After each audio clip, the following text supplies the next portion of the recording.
Well,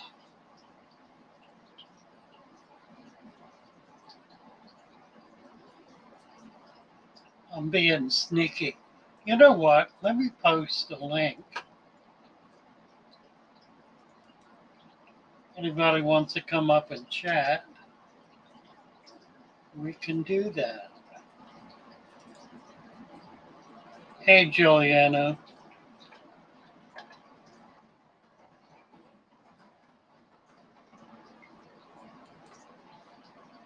El Guta. Hello, hello. Yeah, this background is a folding screen that I acquired from a dear friend who died, and I was assigned the job of cleaning out her apartment, which included this screen, I should say. So I've kept it for the last couple of years, and I'm putting it to good use. Dad Mike, hello, hello. Juliana 90, Silver Creek. Time for the Father Fish Fix. Yeah, about that. That's kind of what I want to talk about. My tanks are doing okay. I have ordered plants. I have a big order coming in. I'll be posting it's about 20 different species. Codester, the Codester. You don't have a wrench. Hello, hello. Let me give you a wrench. Anyway, the plants will be in next Wednesday. That'll make the tanks look a lot better. I've got 4 tanks set up and a bunch of jars. The jars are all food web stuff, and none of it's very good yet. The tanks are looking pretty good. I've got the original 20-year-old 40 gallon long, and that's I've got a few plants in it and some bluefin killies. That's looking really a little more iffy. I don't like the color of the water. It's kind of yellow. I don't know what that is. Usually a sign of old water, but it could simply be because it's very old substrate. And then 329s are set up. My 4th one broke, so I've got a 20 that's the same footprint. I'm going to raise it up so it'll be on a level with the others because it's hard to get that size tank. Anyway, that'll be done before long. What's up? Well, glad you asked. By the way, I've got somebody who's been critiquing me on my microphone, and I listen to it, and it's like I'm in a tin can. I just changed the mic configuration. I don't know if it's going to be better or worse. I ordered a mic, which will be here tomorrow, so I'll hook that up. We're going to be on tomorrow night at, I don't remember what time, 7 o'clock Eastern time. It'll be with EJ. We're going to switch from Friday to Saturday. We've been getting beat up on Friday nights, and I'm just kind of tired of it. I want a place where I can grow rather than where I have to struggle to keep a limited number of people in. So we're going to try Saturday night, 7 o'clock, and see how that does. A little tinny. I noticed that it's clear enough, but like you said, tinny. So we'll see if the new mic makes a difference. Irene. Hello, Irene. There, Irene's been just plugged into everything lately. She's over on Discord. We're having a really good time on Discord. Having a lot of fun there. And a lot of good stuff going on. It's really put me in mind of doing some things that I've kind of had a mind to do for a while. Have you ever cultured blackworms? I have tried any number of times to culture blackworms. Now, what I've tried is culturing them in large quantities. And I have not been, and by that I mean a pound, culturing at a pound at a time. I've had no success with that. Small amounts is easy. A small amount, like an ounce, half an ounce, you can put in a deep substrate tank with a lot of live food web in it, and they'll do fine. In fact, I think EJ is going to start selling it. She is now selling 4 different items, and she's got these neat little containers. I get them outside. Neat little containers that are essentially a pill bottle, but a little more sophisticated. They're really a urine sample bottle, about 4 ounces. So they're about this size with a rubber lid that seals. She's doing green water, vinegar eel, Daphnia scuds. That's 4. There's 5. Something else. I think, worms. But she's not doing the worms in that. She's doing them in a plastic bag. And she's got her first order or second order out. So we'll see how that goes. I will be shipping plants next week. I'll put the list up on Monday. I'll put it up on Get Gills. My website is down. I had to make a bank account change, and in the process, the monthly fee didn't get paid, and they stopped it, and it was built on an email that no longer exists. So we couldn't get to it and just gave up. So it's been shut down. And I'm probably not going to build another one for a while anyway.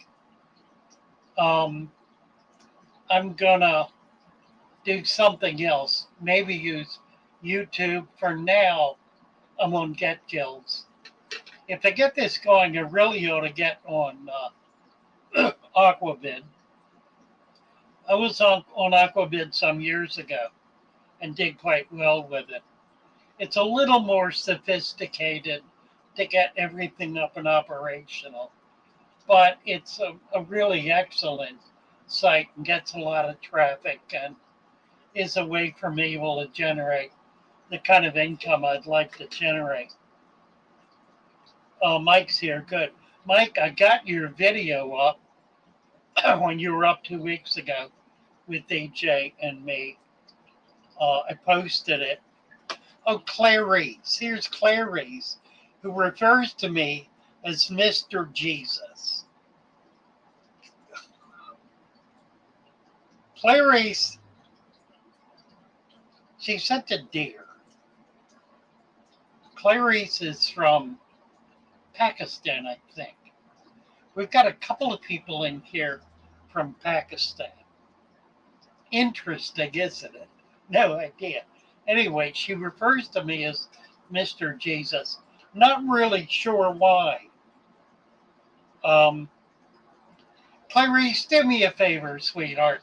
I love you to pieces, and you're a dear, sweet lady, a young woman who does these wonderful videos doing style. I watched one with her putting makeup on, and she turned herself into a raving beauty. Not that she wasn't to begin with, because she was. She just gilded the lily. That means you made something beautiful, spectacular. Anyway, Clarice, refer to me as Father Fish. That'll make me happy, um, and it will avoid this Mr. Jesus thing. I'm not sure why she's using that. I'm sure there's no ill intent. Um, and I'm sure it's honorific, and she means well by it. But it makes me a little uncomfortable. If you could refer to me, please, my dear Clarice, as Father Fish, I would so appreciate it. Right, Ilyuta. Um, we can't ship out of the country. We can, but it's so expensive. It's ridiculous. It's not worth the effort. Corkscrew valves will be coming in. I'll be getting that stuff on Wednesday. So I will try to ship it out to you same day, which means you should get it Friday, Saturday at the latest. Irene, Mighty Mike, love swing your video. Wait for the next couple of paydays to get all the ingredients I need for Father Fish's recipe. 4 inches of sand under 20 gallon. Irene, you're ready to go. You don't need to do more than that. If you've got 4 inches of sand in there, don't try to put anything else in. It'll just be a problem for you. If you want to put some Osmocote in a freezer tray that makes the little tiny ice cubes, just like 2 or 3 in each one. Don't fill it up. Just 2 or 3 little Osmocote beads in each cell. Put water in it and freeze it. And then you can push that down to the bottom of the sand bed. And that'll be adequate. You've already got some nutrients building up in there. Go ahead and put plants in it. Put fish in it and let it get going. Just put a few fish in, but put a lot of plants in. If you can get anacris, that's Elodia, and some other, maybe duckweed, some other kind of floating plant, hornwort, anything like that, that'll do the best right now. You can change it out later, but to get started, don't try to get dirt in there unless you're going to take all the water out. In which case you can move the sand back, put some dirt in, move the sand over, put dirt in, and then level it out. That's a bit of a hassle. You don't need to do it. You'll be okay. It'll just take you a little longer, a few months, rather than essentially right away. But you won't notice the difference. Just do it that way. Do I know any sites that can ship to Hawaii? I can ship to Hawaii, but it's really expensive. It's territorial U.S., so it doesn't have to go through customs. The problem is it's expensive, and I don't know if Hawaii opens things up or not. They might, but it probably would be okay. I can try it if you want. If you want to order some plants, I'll put them in a priority box. I don't think it'll get there in 2 days. I did do one shipment a year or so ago. Can't remember what it was. Something, and it did fairly well. So we can try that if you want. Although from the East Coast to Hawaii, you're better off buying in California. I'll tell you what, I don't know if Alex is shipping or not. Contact Alex. The Secret History Living in Your Aquarium. Ask him. He's in Seattle. If If you can get some, he'll know somebody on the East Coast, I mean, on the West Coast, who can ship to you. That'll be a whole lot better. That way you can get it in 2 days. Yeah, it is a bear to manage. The real problem with Aquabid, Mighty Mike, is the chatter. It's like endless. It's 10 conversations for every sale. If I can control that, I know they took down, they had a forum that they took down, and that's probably will help. We'll see. I'm going to have to do it at some point. It's just the best resource. Tank Aquatics. Hello, Tank. Thank you, Tank. I don't.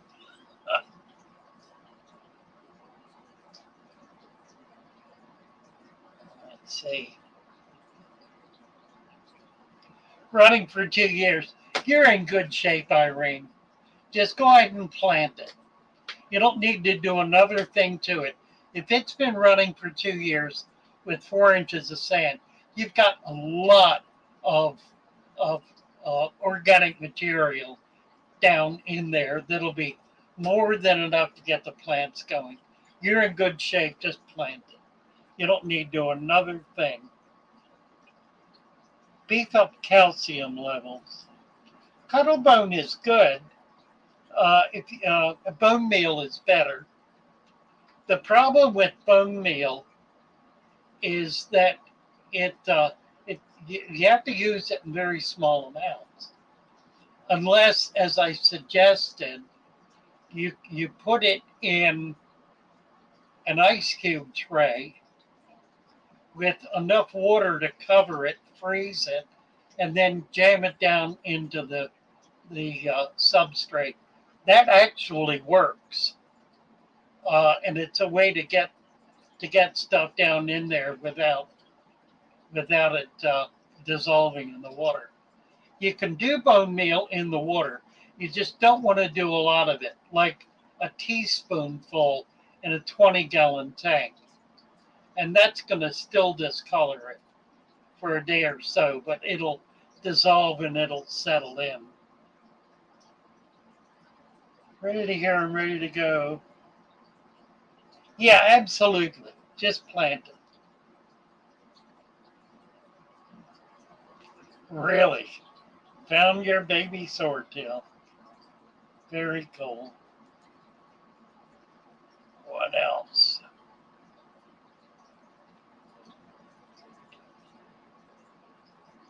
Hawaii from East Coast Friday is 3 days. Yeah, and it's going to be 5 days from the East Coast. So 3 days is okay. I mean, if you're getting small fish or plants, 3 days is fine. It'll survive easily, particularly if it's in a thermal container. Liquid aquarium, don't do liquid calcium. You know what? You can do it. You want to use a very small amount. You don't want to dose it the way you do a saltwater tank. You probably don't need it. It probably won't be a problem. I'll tell you what, Irene, don't put anything in there until you get your plants in, and load it up with plants. If you can get what I suggested before, some fast-growing Alodia, hornwort, duckweed, salvinia, anything like that, that'll even Vallisneria and the dwarf sword. Those grow really fast as well. If you can get those kinds of plants and put them in there, if you have a source available to you of wild plants, Wild plants typically explode in a tank. If you can get whatever is available and put that in there, that'll also help with uh, uh, with getting the live culture going, getting a food web building. Yes, Mike, I diagnosed Mighty Mike as having terminal MTS. I think I didn't call it a breakout case, but it was something to that effect. This was a conversation we had over on Discord. Hello, James. Good to see you. Nice to have you here. And you're not late at all. I started an hour early. EJ called me. She's exhausted. She needs to get something to eat and settle down a little, get her stuff set up, and then she'll be in here probably around 8 o'clock. So we're going to be here through much of the evening. Just settle back with whatever you got to eat and drink, get your snacks, and just hang tight. We're going to have fun tonight. I am planning to do something. And this is the main reason I wanted to come up early, because I wanted to run this by some of you. You've all heard about, and most of you have already been on our Discord channel. It's a lot of fun for those people who enjoy chatting like this. And it's a way for folks to get a lot of information, to talk through things, to get very topical. It's a really helpful resource. Discord has linked with Patreon in a way that makes it possible to set up. Now, I don't understand this fully yet, but my understanding is that I can set up a channel on my Discord server that will be a members only channel for Patreon members. So you go into Patreon, become a member, and you're able to open a chat format in Discord and at the same time be linked to, I think, the Patreon channel. Now, here's the thing. I've talked to EJ about this. I've yet to talk to Mary about it. But I've talked to EJ about it. We're both trying to do the same thing. We're trying to build an income base with our YouTube work that will allow EJ to not have to work so she can stay home and take care of her children and her aquariums and her husband, for that matter. Me, so I can support myself on other than the most minimal income. I'm on retirement income. It's enough for me able to pay my rent, buy my food, and basically survive. But I don't have any flexibility in that, really at all. So I need additional income in order to make that happen. So what I'm considering is, I currently have about 10 Patreon members who have stuck with me through thick and thin. They've been there, Lord, for years, a couple of them.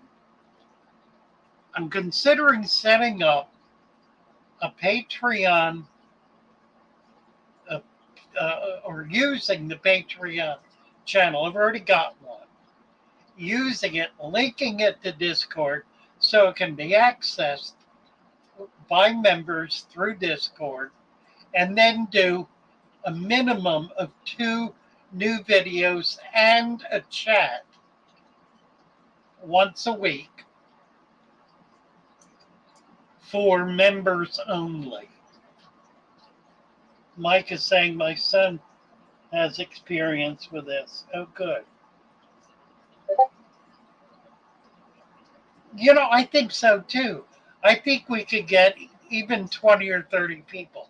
I don't think it'd be a problem to get 20, 30 people, and maybe more. We can maybe get 50. I'm thinking $10 a month as a membership fee, but that's going to give you access. It'll give you direct access to me, to EJ, and to anybody else we bring up. We'll do a regular weekly chat on it. Won't take the place of this one. We'll still do this, still do everything we're doing now, but this will be an extra. It'll be for members only through Patreon. Now, why through Patreon? Well, very simply, Patreon takes 10% of the fee. YouTube takes 30%. So it's that simple. Now, I know we've got about 30 people signed up as members on YouTube. I'm going to contact them and provide them an opportunity to do the same thing on Patreon in order to be able to have that kind of special access. And we will have special access. We'll do special stuff. And it'll be a lot more hard-hitting than what we're able to do here on YouTube. It'll probably be more controversial. It certainly will be more direct and more personal because we'll be able to spend more time with individual people. And we'll be able to do the kinds of things, the kinds of videos that involve copyright issues that we're stuck with here on YouTube that we won't have a problem with on Patreon. Let me say something about that because this is kind of interesting. And I don't know if any of you have run into this yet. Thank you, Tanked Aquatics, for posting the Patreon link. I recently had 2 music strikes. Now, that's not a strike on the channel. That's simply a company saying we have a copyright on that music, and we're gonna take the income that's produced by the video, which means I don't make the 75 cents I would otherwise make on that video. But I put a protest in for the last 2 claims that were made. And within 24 hours, the claim was dropped. 24 hours in one day. They claim it takes a month. In one day, the claim was dropped. So as a matter of course, from now on, whenever I get a claim, I'm going to protest it. Now, they try to avoid that by saying unwarranted protests can result in your channel being shut down. Yeah, right. Well, I'm not protesting anything. I'm simply saying I didn't know he had a gun. I didn't know there was a problem.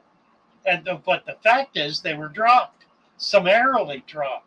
As soon as the company was contacted, they dropped it immediately. So I don't know what it's all about. I haven't tried either of them yet. I'm going to do that in short order. Might even do it tonight. Anyway, I thought you might be interested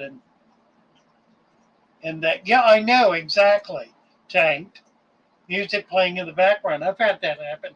Protested based on you didn't know it was copyrighted. Whatever. You don't have to do anything. You don't have to say anything that's not true. And you don't have to fill out every blank. Where they ask for proof, you can leave it blank. I don't have any proof. That's what I did with mine. I don't have any proof. I just, didn't realize it was a problem. And it turns out it wasn't. So, Mighty Mike had videos taken down. You need to protest it. Whenever that happens, you need to protest it. most of that is being done, you know, not by individuals, but by the algorithm. If you protest it, somebody will eyes on and realize it's a mistake, and they'll drop they'll put it back up. Unless you're doing something that is blatantly conservative politically. You can do the worst Marxist diatribe you want, and that'll be fine. But if you do anything that smacks of conservatism or smacks of questioning the jab or whatever, you'll get shut down. So you don't want to do that. We will be able to do that on Patreon. We'll be able to deal with those kinds of issues on Patreon. And it's coming to a head because a lot of the medications that have suddenly come to consciousness are available for and effective in the treatment of tropical fish, as it turns out. The I word for one. Now, if I say that, I might very well get the video shut down. So I'm not going to do that here on YouTube. I will self patrol in order to keep this channel going. But I'm going to give myself an option, which is something that I haven't had. There are a couple of other options that are available as well. Rumble is one. I'm on Rumble. It's going nowhere in this world. I've got about 100 videos up, and I haven't earned a penny on it. I get an average of 1 view per video. So that ain't going anywhere. But I'm also not putting any effort in. I haven't learned how to use it. And Trump's new channel is another one that I would like to get on, but I haven't taken the time to look at it. Anyway, thank you, Irene.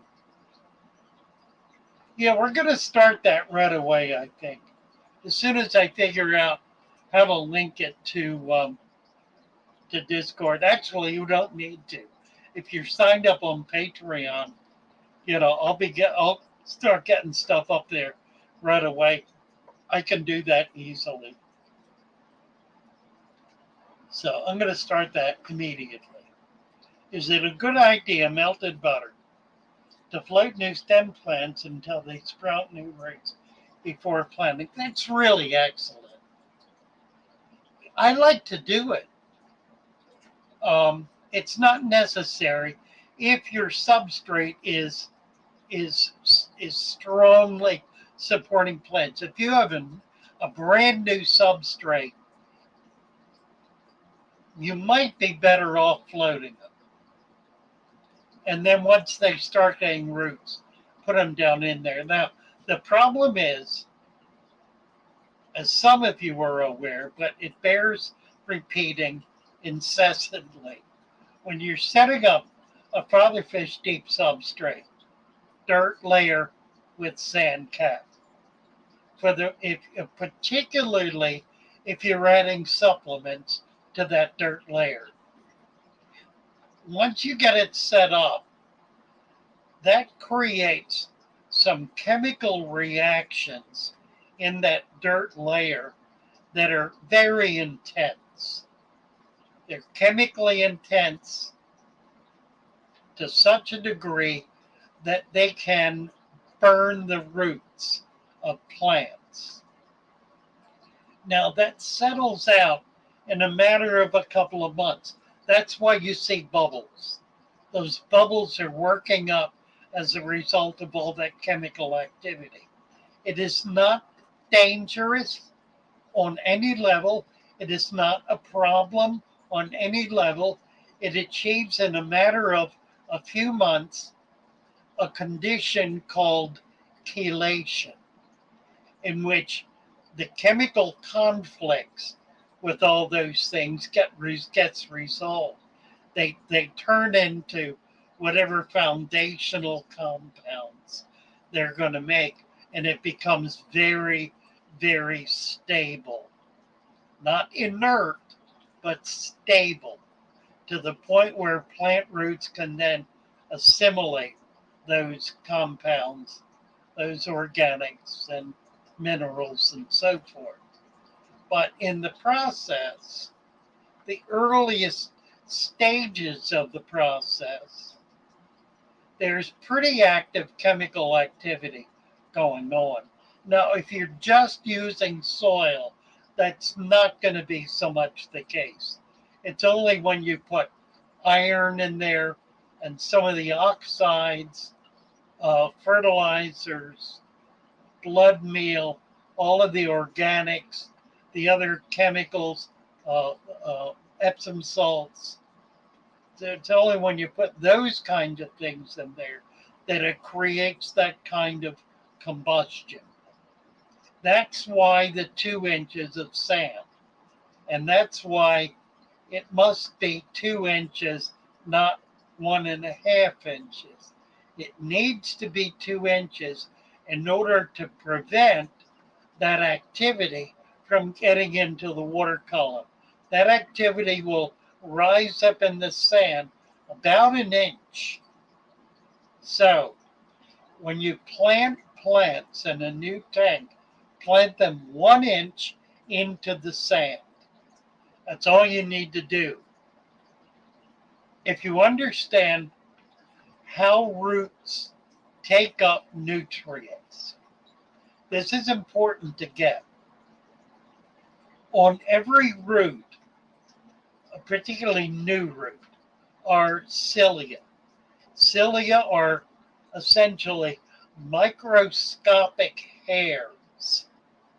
They're like tiny little root tubes, very tiny, microscopic, and those little cilia create an anaerobic environment around them that breaks down the material in proximity so that they can then assimilate. When you pull a plant out by the roots, all of those cilia are destroyed. However, they grow back very quickly. In a matter of a day or two, the cilia just pop right back out. So you're not hurting anything by pulling them out. You're stopping the growth cycle for a period of time. But that's obvious anyway, isn't it? Put them back in. The cilia will come out in a day or two. Here's EJ. Hello, my dear. Can you hear me okay? There she is. Yes. Perfect. How are you? Good. How are you?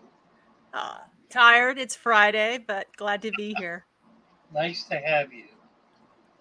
I got her here half an hour earlier than she wanted to.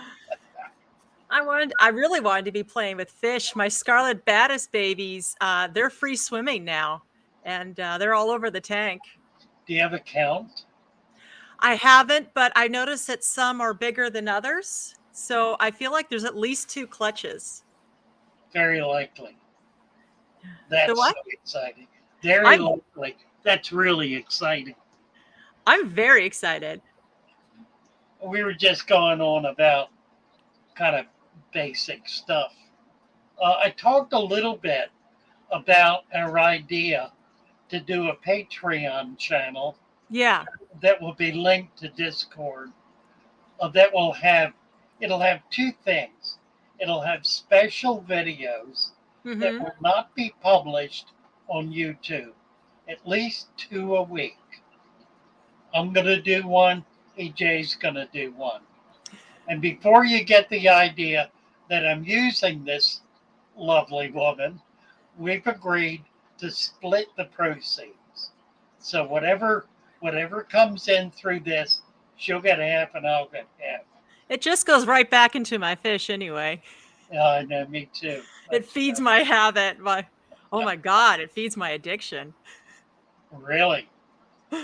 I accused Mighty Mike of a critical case of MTS today. NTS? MTS. Oh, Multi- MTS. MTS. Yeah, it didn't take long. No, it didn't take him long. Didn't take you long either. Nope.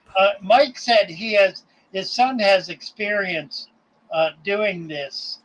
He and his son have a music channel Oh, that they have monetized. So bonus contact people will love. Yeah, that's the whole idea, Mike. This is bonus material, and we'll do really fun stuff. We'll do things that that we would probably not do on YouTube. hey, I can give Patreon first rights to the Scarlet Baddest babies. That's true. That's true. And she's got a video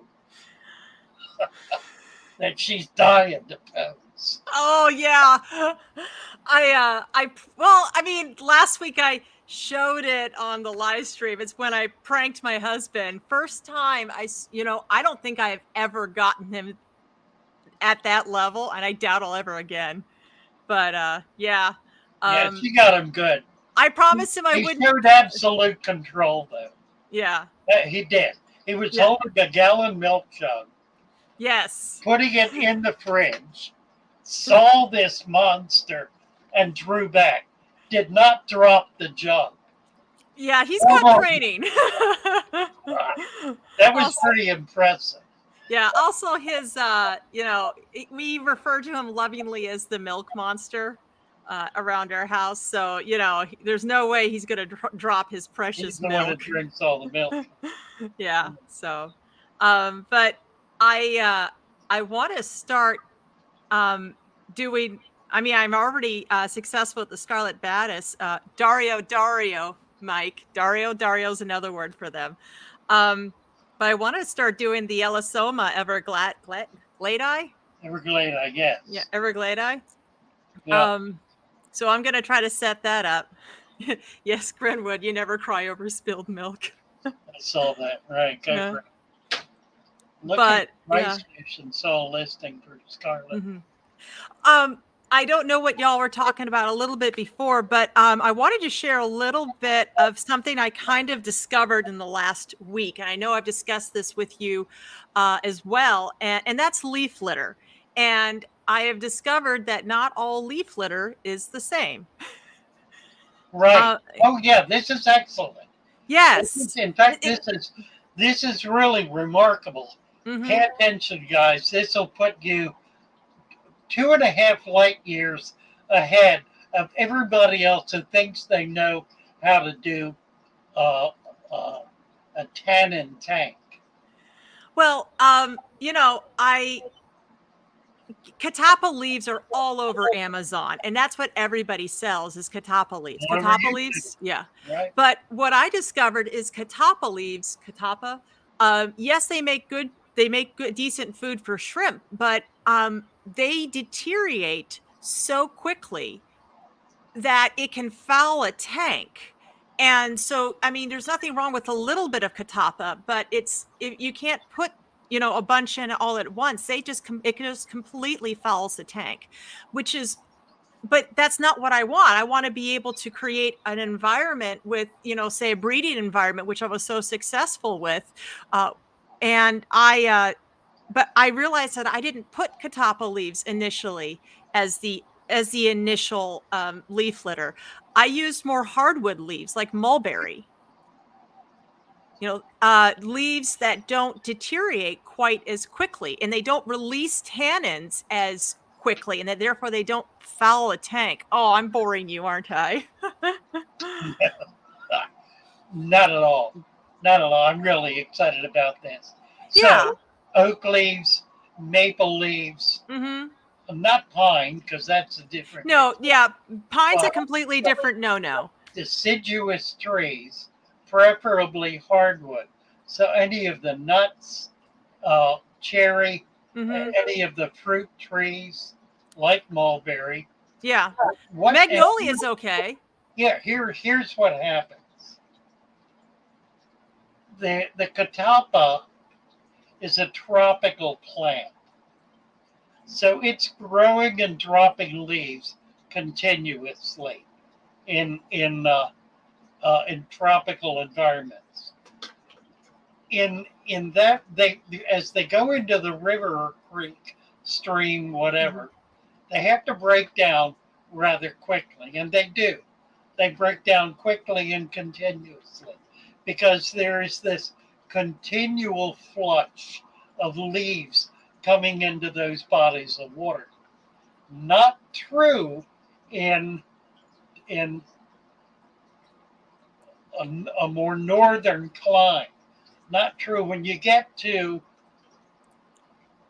about Georgia, northern Georgia, north, the trees are deciduous trees, which means they hold on to their leaves until the fall. They drop them all at once. They don't do it again for another year. So those leaves have to last for a year. And they do. They're dropped in the fall when it's getting cold. They soften.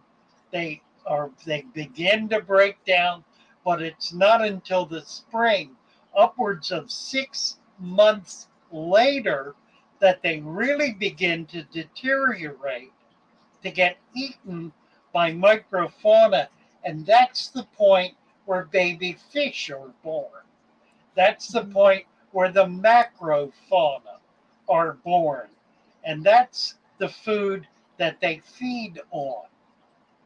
Then you get into the summer where it's pretty well wiped out and everything is grown up, and the fall begins again.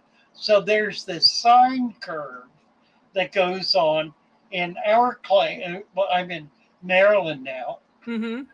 In our climate, that it operates very differently than a tropical climate. Yes. So for our purposes in the aquarium, the oak leaves and deciduous tree leaves are going to be less problematic than catawba. Now, that's not to say you don't use catawba.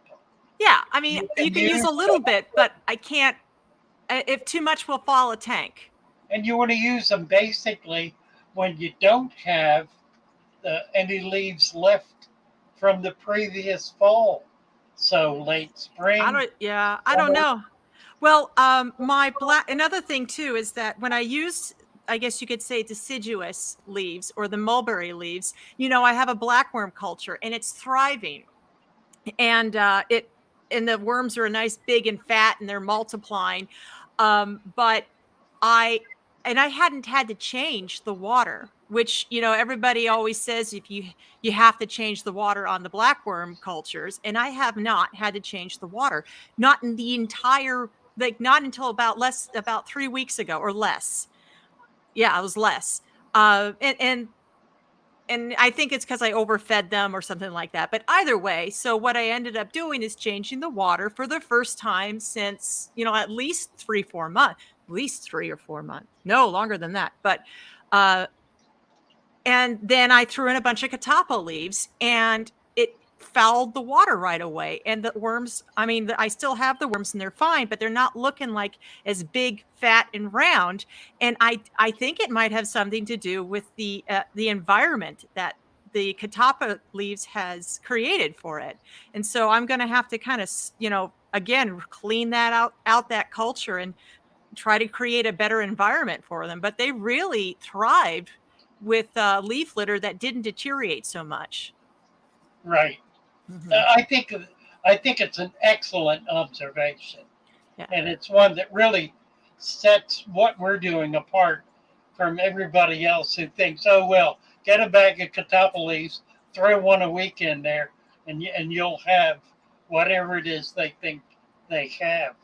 Mike, my municipality has declared leaf litter bad for the lake. So all fall leaves must be bagged. Well, there's your problem right there, Mike. It's the government. Yeah, guaranteed anything the government mandates is by its nature destructive of whatever it is that they're trying to deal with. So they're trying to do what? What's the purpose of this? To keep the lake clean? Clean. What does that mean? That means nothing can live in it. So they're trying to maintain a sterile lake. What does that produce? Pollution.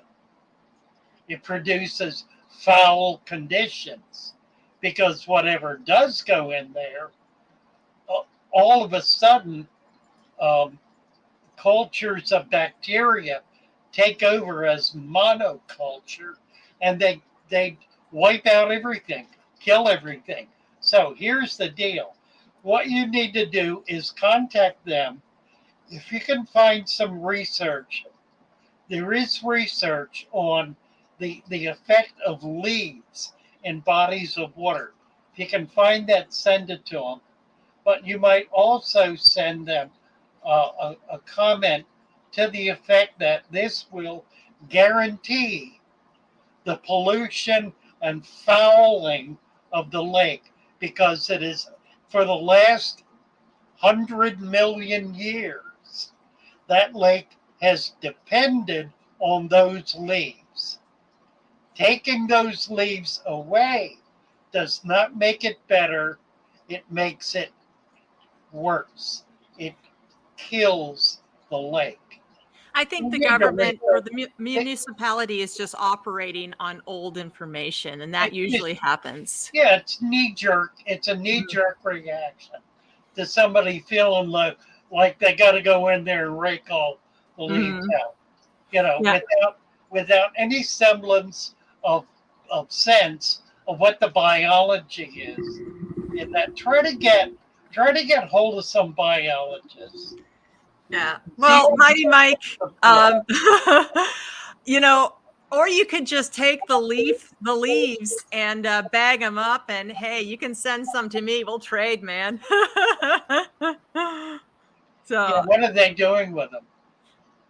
it sounds like they're bagging them up. So, Oh, Gren said try hustle. contacting the Bedford Institute of Oceanography. Yeah.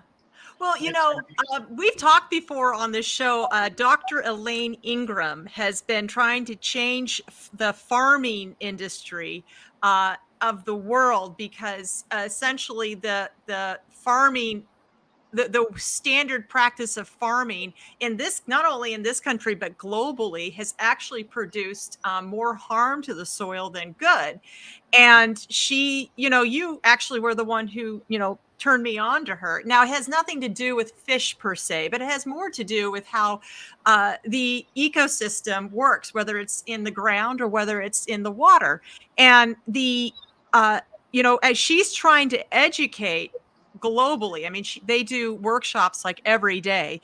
And she's trying to educate globally that the, natural fungus is better, natural bacteria works better than pesticides or even organic.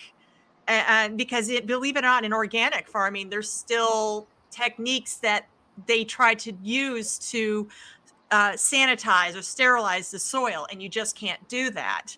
And she's been wildly successful in restoring farmland in the Sahara Desert, I might add, being one of them, and in places in China. So, this is the latest science stuff, if you will, and it's not necessarily standard practice for municipalities, and frankly, it takes a while even for textbooks in schools to catch up. So, I mean, I'm hoping it goes somewhere, but the municipality that Mike's in is obviously operating on a completely different level, because that's still the standard belief, even in farming techniques today, even though it's been wildly successful. In our Dr. Ingram's research has been wildly successful. That's still not standard practice, not yet anyway. Well, part of the issue is it takes a couple of years to Mm-hmm. get that soil built up. They basically do it with wood shavings. They do it with humus, in other words. They put humus down on the soil and they do it continuously. And they build up a humic base that may be 6 inches to a foot deep. Now, that's difficult to do when you're farming 1,000 acres, Yes. but it's pretty easy to do with a backyard garden or with an organic garden.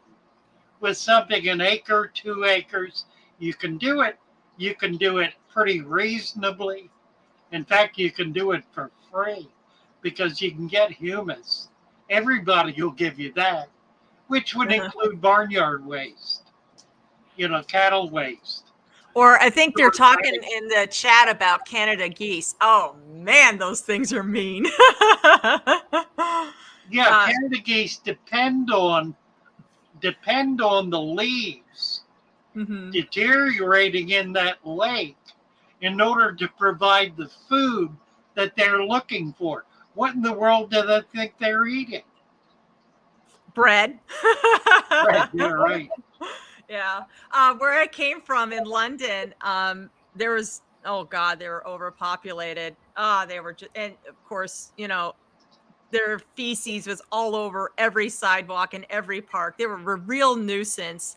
I had, my sister was visiting from Texas. I was solidly Canadian at the time. My sister was visiting from Texas, and she had, keep in mind, we're adults, by the way, like, you know, 19, 20, and she decides that she's going to try to catch one of these things. And it was the funniest thing. That goose beat the heck out of that woman. And I would be lying to say if I didn't enjoy it. It was hilarious. But sorry, I just got off on a story of manslaughter basically by geese. But I know somebody asked a question earlier about whether I cooked that alligator gar, and yes, my neighbor had some really good tools, and I cut that thing. Father Fish, you kind of helped me with a couple of the details. We split that thing wide open on the rib cage, cleaned out all of the stuff, and I managed to almost like remove the skin, which is pretty thick, but what was underneath the skin was like some really good meat, and fried that baby up on the grill outside, and um, it was good. My husband refused to I eat it. was watching the good old. Did he eat any? No, he didn't. He refused to eat it, so I hid it in his pasta. Ah, Said it was very good. I was watching a good old boy on YouTube the other day clean about a 25-pound gar. Thing was 4 foot long, big and fat around like that. Yeah. He took a knife and he put it at the base of the spine, right at the top of the tail, and he used the hammer and he hit that knife and he cut the spines about a quarter of an inch down across the entire top of the fish. That was the first thing he did. Then he took a knife and he separated the skin from the flesh. It just you found when you did it, it just kind of peels off. It does. It came off pretty easy. Once he did that, he ran a knife on the inside where the meat was attached to the backbone and lifted the whole section out. It was about a 10-pound piece of, 7 or 8 pound piece of fish. That was good cooking. Yeah. He then cut that into 1-inch pieces, fried it, battered it, baked it, and made fish balls out of it. Yeah. Tank But I thought aquatic. it was really interesting. When he cut those spines off, he opened it up so that it was very easy then to Yeah. peel the skin back. A 300 pounds. a gentleman from Louisiana on the way home mentioned that very same tactic, but there was just no way I knew. Hey, tanked aquatics. I think there was a 14-footer caught a couple of years ago in Texas, like not in 1953. It was 14 foot. I don't know if it beat that record, but it was recently caught. So I can't even imagine that big. I'm telling you, man, there's monsters. I remember years ago seeing 4-foot carp in the Everglades, and I thought they were real monsters. You don't even really see them anymore. The big ones have been fished out. Yes. People have been complimenting your shirt. I wonder if that was the cat complimenting my wife. Your shirt. Oh, I got to show you this. Isn't that cool? This is the back of the where is it? The Tampa Bay Aquarium Society. Oh, I can't. There's no way we'll see the front. So I got it turned around backwards. Their logo is on the. Let me turn around. Yeah, I know. Isn't that always strange when the best shirts just have like a little something at the front, but it's the back where the cool logo is? Yeah. Mm-hmm. There it is. Yeah, we kind of see it. It's just a little thing over the pocket. Yeah. So. Yeah, isn't that cool? Mm-hmm. All right, let's go through the chat. We've got koi or catfish. Oh, alligator gar. Oh man, people have been talking. Topsoil. Let's see here. Tanked Aquatics has got 1 inch of topsoil contain the most organic.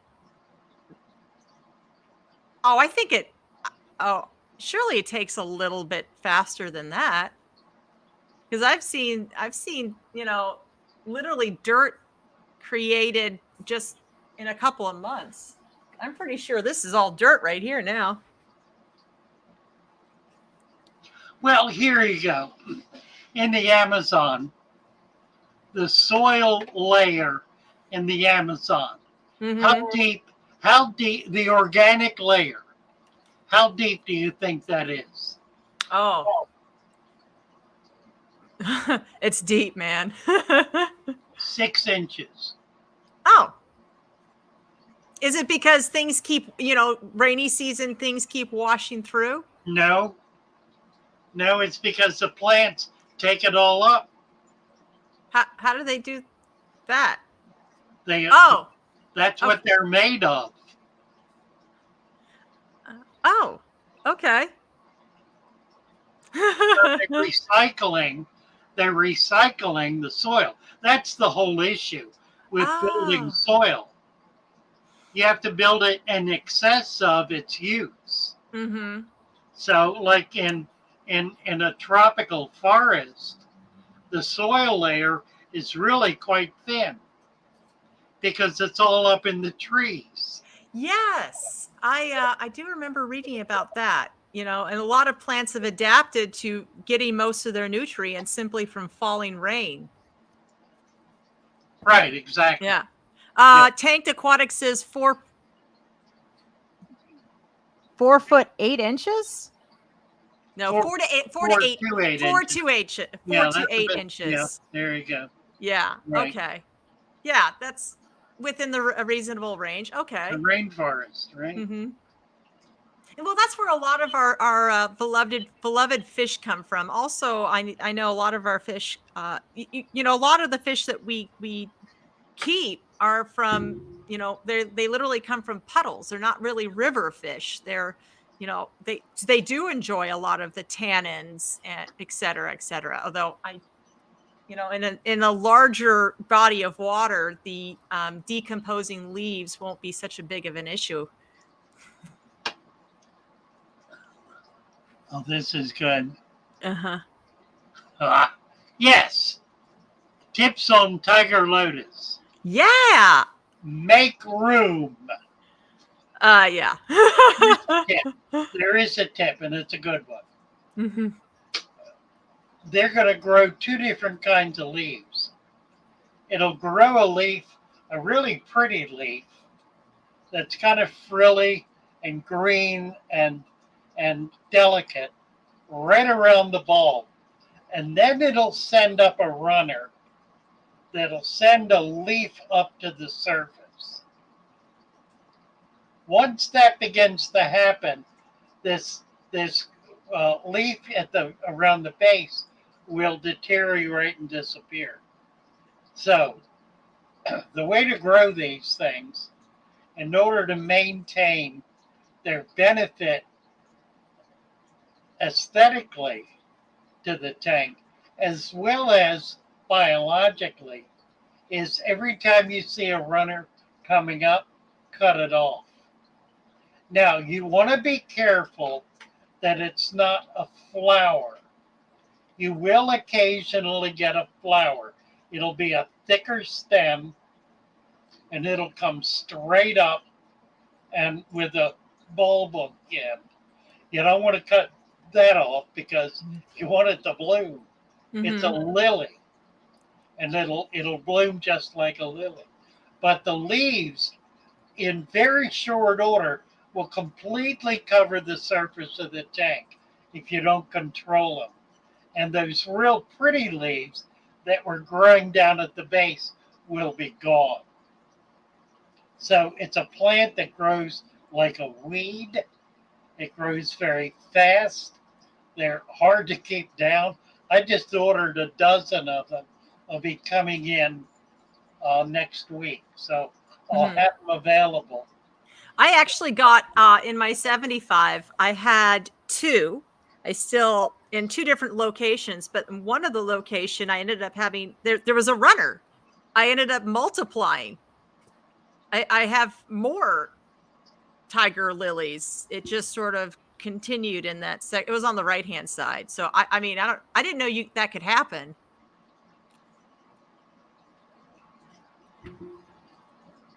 Yeah, it's not a rhizome, it's a bulb. Mm-hmm. But it's not a bulb like the Eponygete.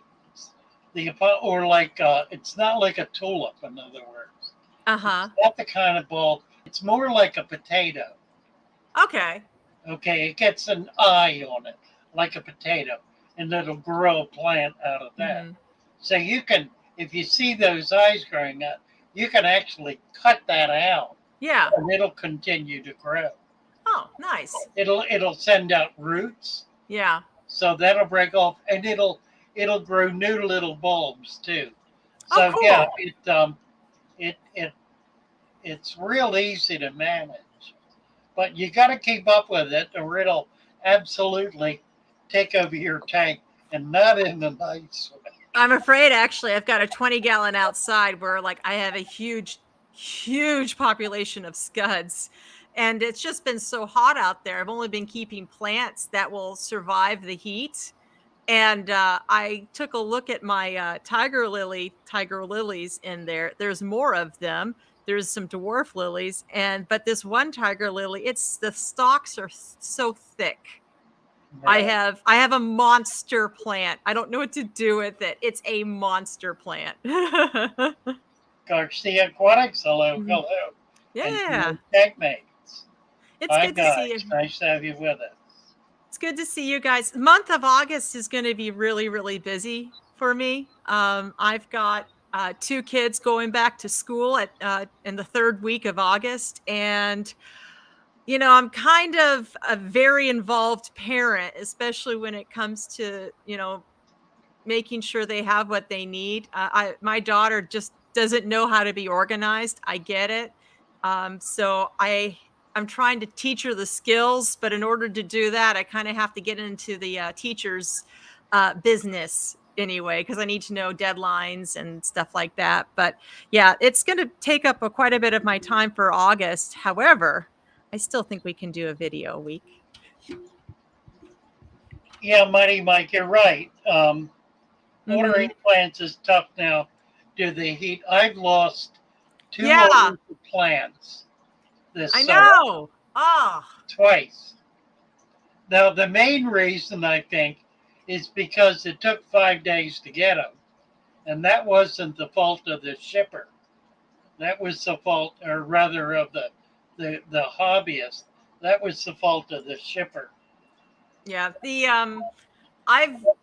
I've been using FedEx to send out cultures and plants now because UPS doesn't deliver on Sunday, so they don't count it as, et cetera, whatever. And the post office is actually pretty good, but FedEx is pretty cheap. And I know they don't ship fish per se, but they're pretty quick for if you're shipping to a residential address, it's really quick. And I think I'm gonna go with that. By the way, how is that Madagascar lace you got? Is there It's any doing life at all? good. EJ Okay. was one who sent me some plants. I Wendy know. was the other one. And Mhm. they were 5 days, each of them 5 days in the heat. Wendy's, they put them in a mailbox and they sat there all day in the blistering heat and turned to absolute mush. Mhm. The same thing happened to EJ's because it took 5 days, but the Madagascar lace bulb was still solid and hard and had a green leaf on it. So I put it in the tank immediately and it's growing. Everything can be replaced. That was the one. That was like a special gift. Those are hard to come by, Uh, They are. yeah, I Yeah, had I 2 of tried to them. get So, some. They were not available this week. mhm. The did you check the dead daphnia and the green water stuff? Yeah, nothing. Ah, dang it. It must have burned it away. Yeah, cooked it all. Cooked it Cooked all. the algae. Yeah, cook the algae. So what has happened, and I have another person who has talked about this because I gave them some advice, is there was one of my 6-quart jars, 6-quart shoebox, plastic shoebox size, daphnia actually crashed. And I think it's because I didn't feed it enough. I think I starved them. Oops. So they all kind of, went kaputs. That's why you have backup cultures, by the way. Hey, Kevin. Um, and so I just didn't have time to deal with it. So I just sort of left it outside, part sun, part shade on my balcony. And like 2 days later, it turned bright, thick green. The daphnia fertilized, and since there was already, I guess, particles of green water in there, the daphnia fertilized it and completely turned it thick, Yeah, dark green. yeah. And that's happened actually once before as well. So I just took it back inside and added more daphnia, and I even found some mosquito babies in there too, because I left it outside for a day or two. So if I that and I had another person I was coaching through Discord. He all of his daphnia, except for one or two, pretty much died. I guess there was. I'm not quite entirely sure of the circumstances, but I told him to just simply, leave it alone because there was still green water. It turned green, so I told him to just kind of like leave it alone, and as long as there's one or two, it can come back. And what do you know? About a week later, it's swimming with daphnia again. Those things reproduce fast. It's the tiger lotus is a lily. It's a different kind of lily. Most lilies grow as a tuber, uh, not like a potato. The tiger lotus grows like a potato. It's it's a single ball. The lily grows as a tuber, like a carrot, but not straight down. It grows uh, uh, perpendicular and sends off plantlets from the tuber. Snake Plissken, leave the tank pics on Discord. That it's right there on Discord. It says pictures, pictures and video. Yes. Yeah. Oh, guys, come on. Don't make me show my 75 right now. I have a little bit of I've got a little bit of evaporation going on with it. And so and some excess duckweed. And so I kind of want to do a little bit of grooming on it. That was actually on my list of things to do tonight. The plants are doing good. The fish are doing great. It's still beautiful. I just need to add some more water to it. Top offs. Not So, escape. Yeah, yeah. micro or vinegar eel. If EJ could get some vinegar eel I out got there good vinegar eels. immediately, and that's every bit as good. She's developed a way of filtering it that makes harvesting very, very simple. Oh And yeah, I can't stand all that. I mean, I never got into the whole like long tube jar. You got to stick filter floss, and then I always end up like stuffing it all the way down, not having that right touch. I mean, the easiest thing to do is just simply pour it through a silk filter, and then turn it inside out and shake it around the tank. And I did it last night. It was, they went nuts. I need to make some more cultures because I've got this one culture that's like overloaded with vinegar eels. So I need to like split it in half because there's just so much of it. EJ is, Mike is begging you. Oh, come on, guys. He's on bended knee. Oh, well, what can I say to that? I'd have to get off of YouTube and sorry, not YouTube. I'd have to get off of my laptop and go right to my use my sign on with my phone. But if you really insist, it's not great. I mean, it's kind of looking dark too because there's just way too much duckweed and red root floaters. So I needed to do a little bit of grooming. So give me a sec, guys. Well, no, I won't do the grooming. You'll see it raw, but I'll have to sign off. So it's embarrassing. Okay. Let me go back a little bit. We're going to be moving from Friday night to Saturday night. We will be here Saturday night, tomorrow night, and then subsequent Saturdays at 8 o'clock in the evening. That or 7. What do we say? It could be. Yeah, I mean, it can either be. Look, Saturdays are little bit easier for me, just simply because I don't have to like run home, pick up my kids. God, EJ is an hour behind me. She's yeah. Central I Time. think 7 was my central time, 8 your time. Right. Okay. Well, we'll do it that way then. 8 Yeah. o'clock Saturday evenings, and we'll run it into the evening. Yeah. We're not going to put a stopwatch on it because there's not much else going on, and maybe we can own Saturday nights. Who We knows? sure are having trouble on Friday nights. Yeah, there's some folks out there that stop respecting the fish fam schedule, and we're not the only ones that are getting hit by it. But I mean, we're just I don't want to fight it. Really? Yeah, by the looks of it, earlier the better for Father Fish. Oh dear. Yeah, really. Yeah, you're yawning a bit, but you've been getting out and doing stuff, so Yeah, and I have not had a nap today. Normally, I would love for a nap right now. for the last Yeah. this whole week, I've slept, God knows, 20 hours a day, 16 certainly. It's been weird. This is the first day I haven't done that. I haven't fallen asleep all day long. But I got to bed earlier, and I slept through. So I slept about 10 hours. My body seems to need a lot more sleep than I used to. Well, you also just moved, and I don't care what anybody says. Moving is a huge ordeal. It will take at least a couple months to recover. And that is, I firmly believe that. So, yes, I'm Mike, this is feeling, also and the heat.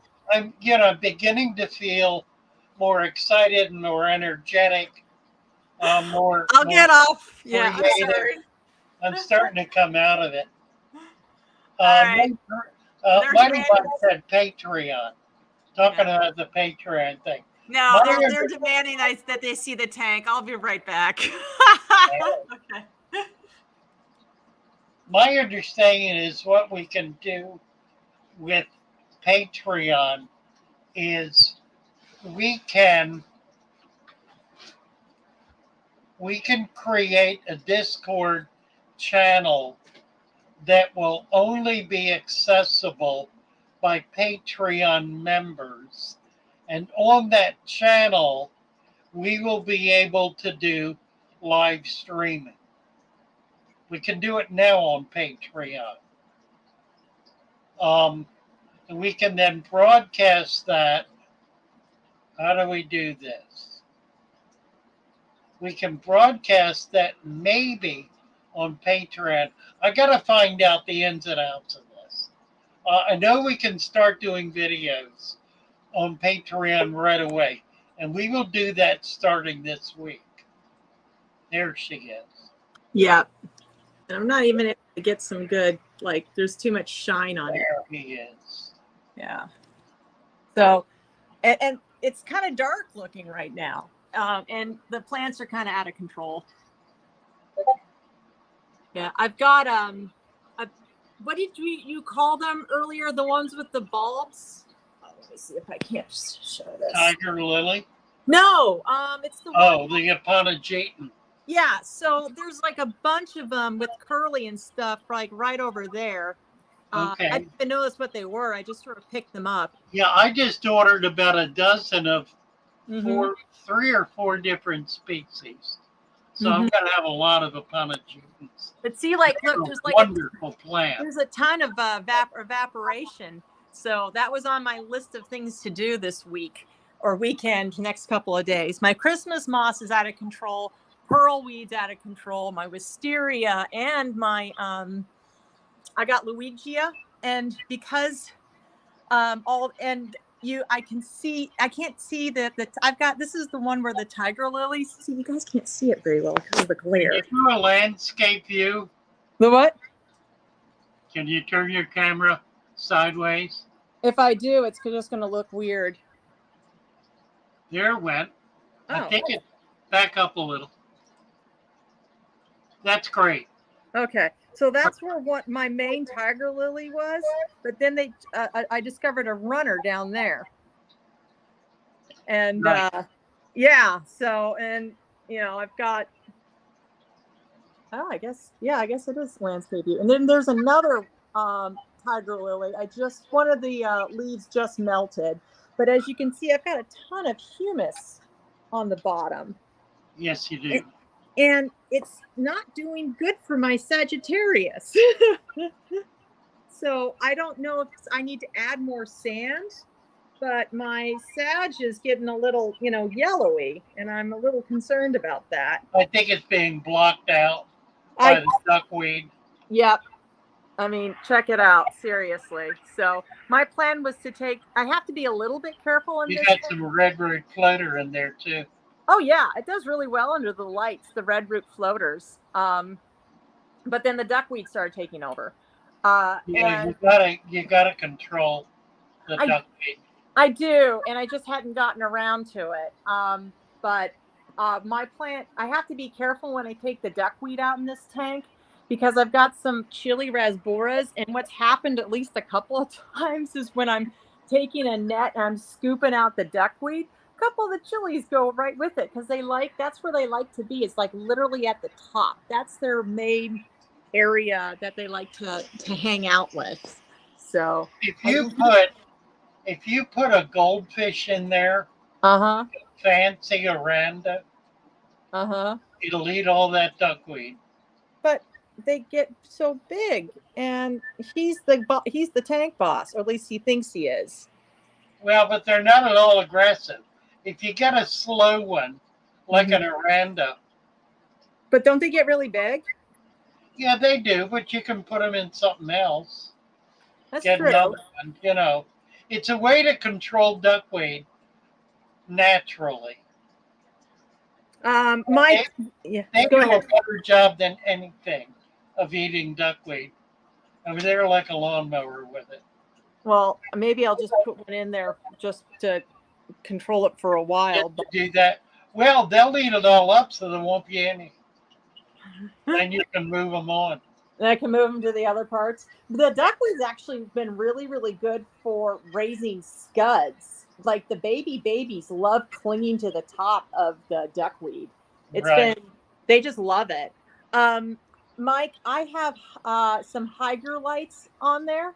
So it's got that 24-hour it's got that 24-hour timer, so I don't have to worry about maintaining it. It's on the same time, it's off the same time.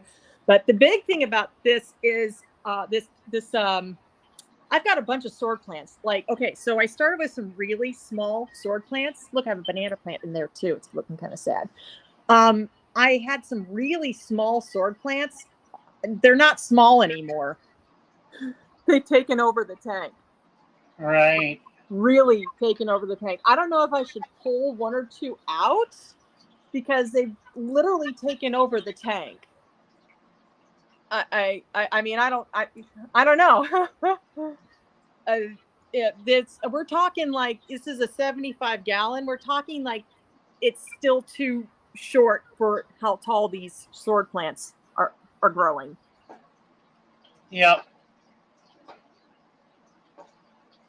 Yeah, Mike, when I sent you the scud culture, I put a little bit of catappa leaves in there. Now, scuds and snails and shrimp do not mind catappa leaves. They, again, it's all about balance. When it comes to these things, this is my gay supervillain. he's mad because I haven't fed this tank in like over a week. By the way. Yeah, I don't see why you would need to. I don't need to, and the reason why I haven't. I mean, look, I've got so much humus on the. I can't keep it Right, right. Humus on the bottom. Look at that humus. Yeah, which means it's loaded with microfauna. Oh yeah. And macrofauna.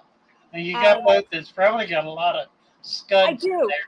I do. So what I have sponge filters, which I probably don't even need anymore. But I also have converted a external canister filter into kind of like what you call a wave maker for this thing.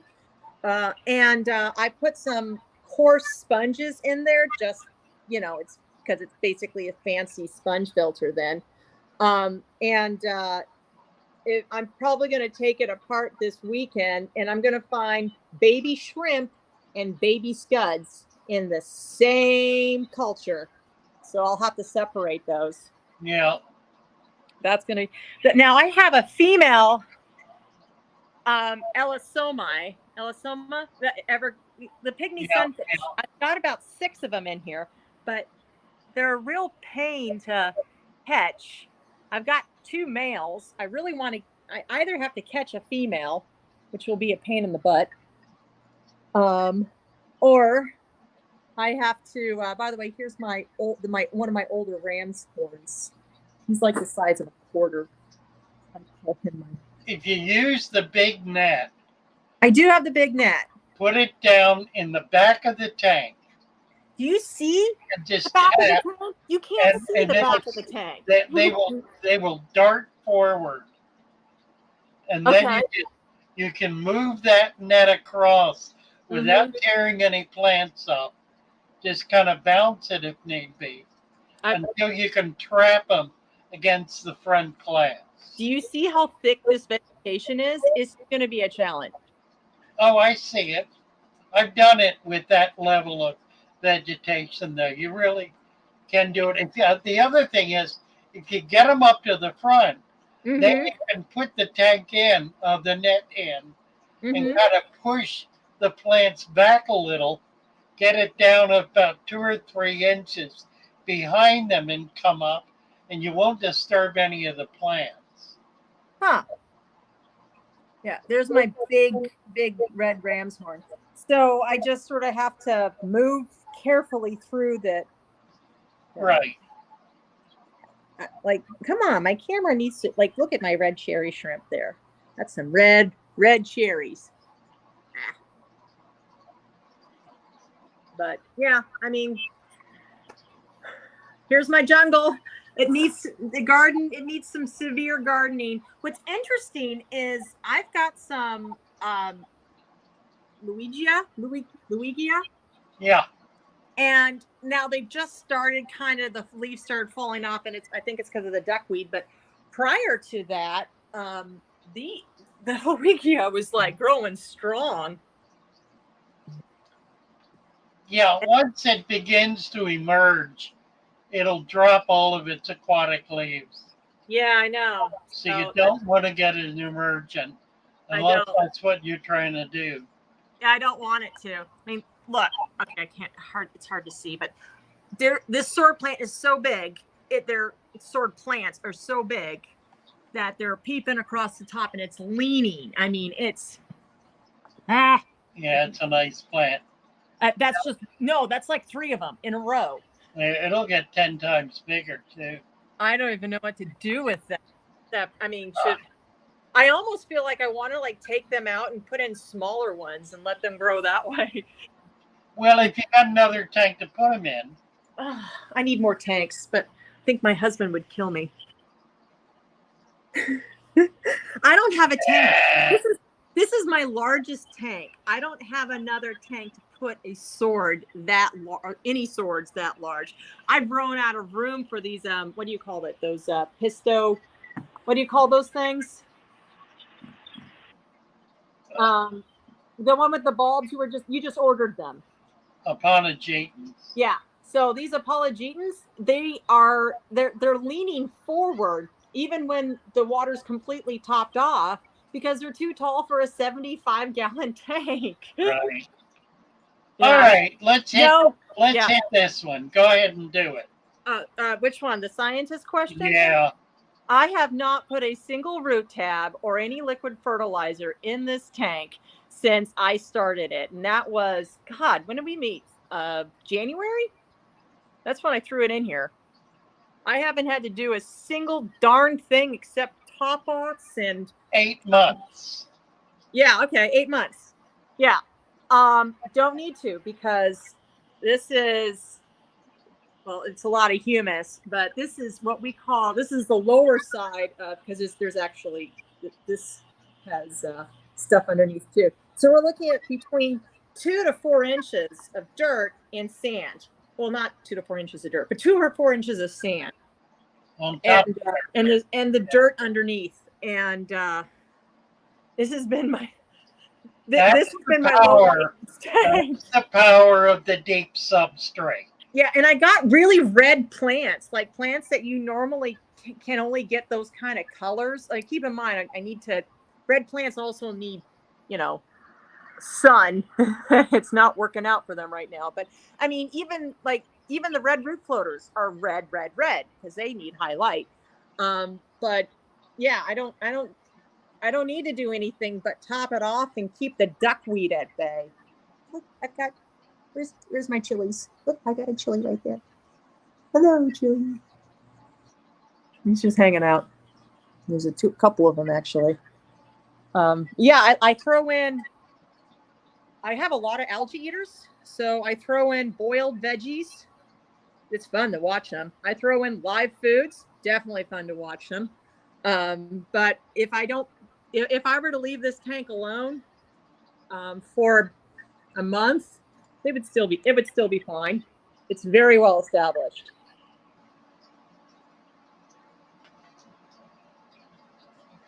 So what does, oh, cool, I got your plants. I'll take out the root tabs. Thanks. What is, oh, yeah. It really is everything to do with the soil. The plants get their nutrients from the soil. So if you got the nutrients in the soil already, the root tabs aren't really necessary. You cannot do that with 2 inches of gravel. It is impossible. You must use sand, and if you start with a dirt layer, you get about a 6-month jump on the process. You don't have to.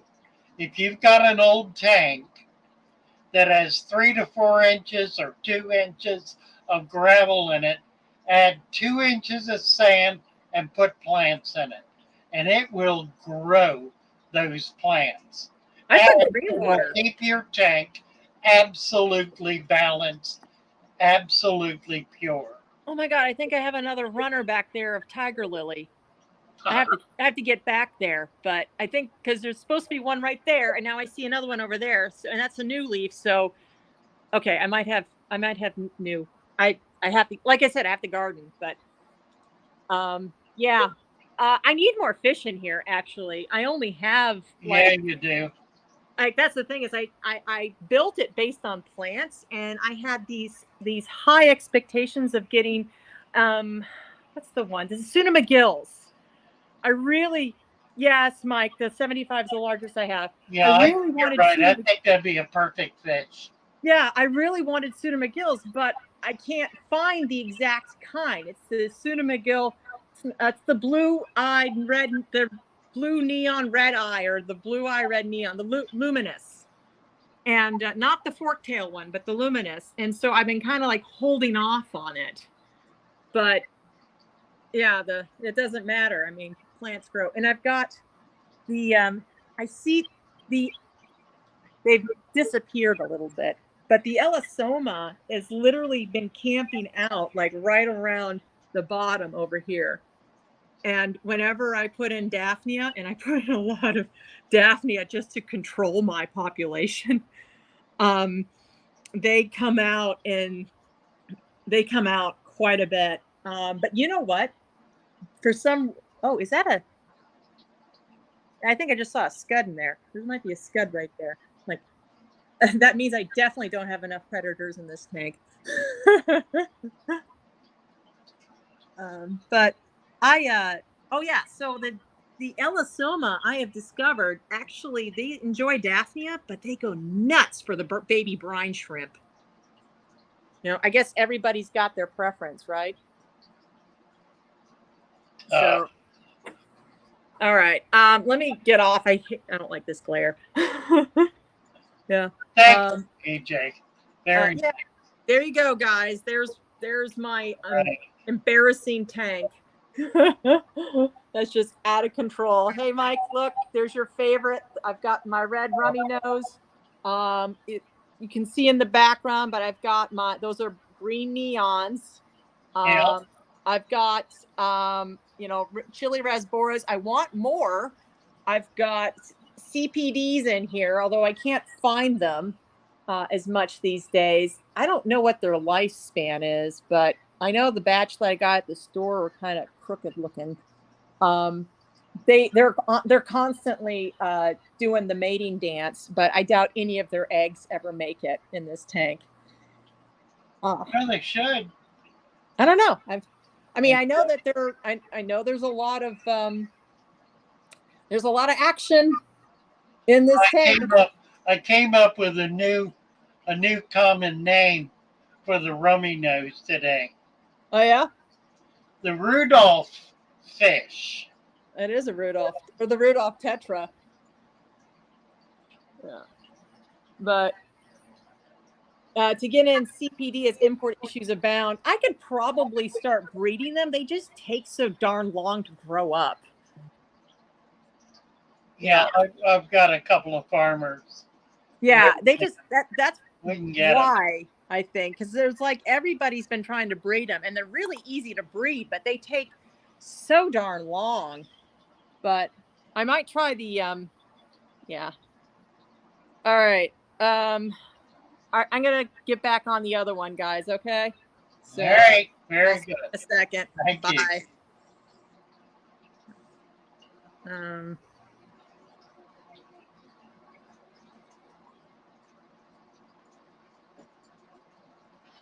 Such a great tank. get this thing settled. There it is. Oh, what else is going on here? Overgrown tanks like this are better than the trimmed artificial looking tanks. You know, and one of the things you probably picked up on is the adventure. I mean, she's looking at a tank that she's been living with now for 8 months, discovering new things, finding things she didn't know were in there. That's the real joy of having a genuinely natural environment. It's growing, it's changing, it's thriving. Mm-hmm. If anybody wants to see my pea puffer tank, it's right behind me. I did a little bit of grooming last night, and then what I did was I went out to my plant tank, and I just gathered a bunch of scuds and snails, and I just threw them in the tank, and they were hunting for hours. It was so much fun to watch, and I already know that there's a scud culture in there, but it's just so much fun to watch them go after the fresh ones. It's so fun. Here, let me see. Now I can do my camera trick right here, I think. No. That's great. Yep. So I'm trying. Here we go. Say hi to the camera, boys. I have it. The pea puffers love getting fed, and they're really intelligent. So they tend to, when they see action going on, they tend to like follow. But what was interesting about this tank is that the water sprite, or is that what this is? Yes. It's just grown out of control. Yeah, it really has, hasn't it? Yeah. Water spray does that. Water spray just goes nuts. Well, it Water doesn't. Wisteria is another one. It But doesn't. water spray will outgrow it. I've had other tanks with water sprite, and it hasn't taken off like this. That's not always. Uh-huh. I think I don't know. I don't know what the conditions are that make that happen, but boy, when it goes, it goes. Well, the conditions in this tank are, I have a lot of tannins in this tank, like a lot of tannins. And so I've noticed that there's some plants that do really well, and some plants I've just had to remove. And I'm wondering if the water sprite just does really well. Hold on. All you can see is the glare. Come on.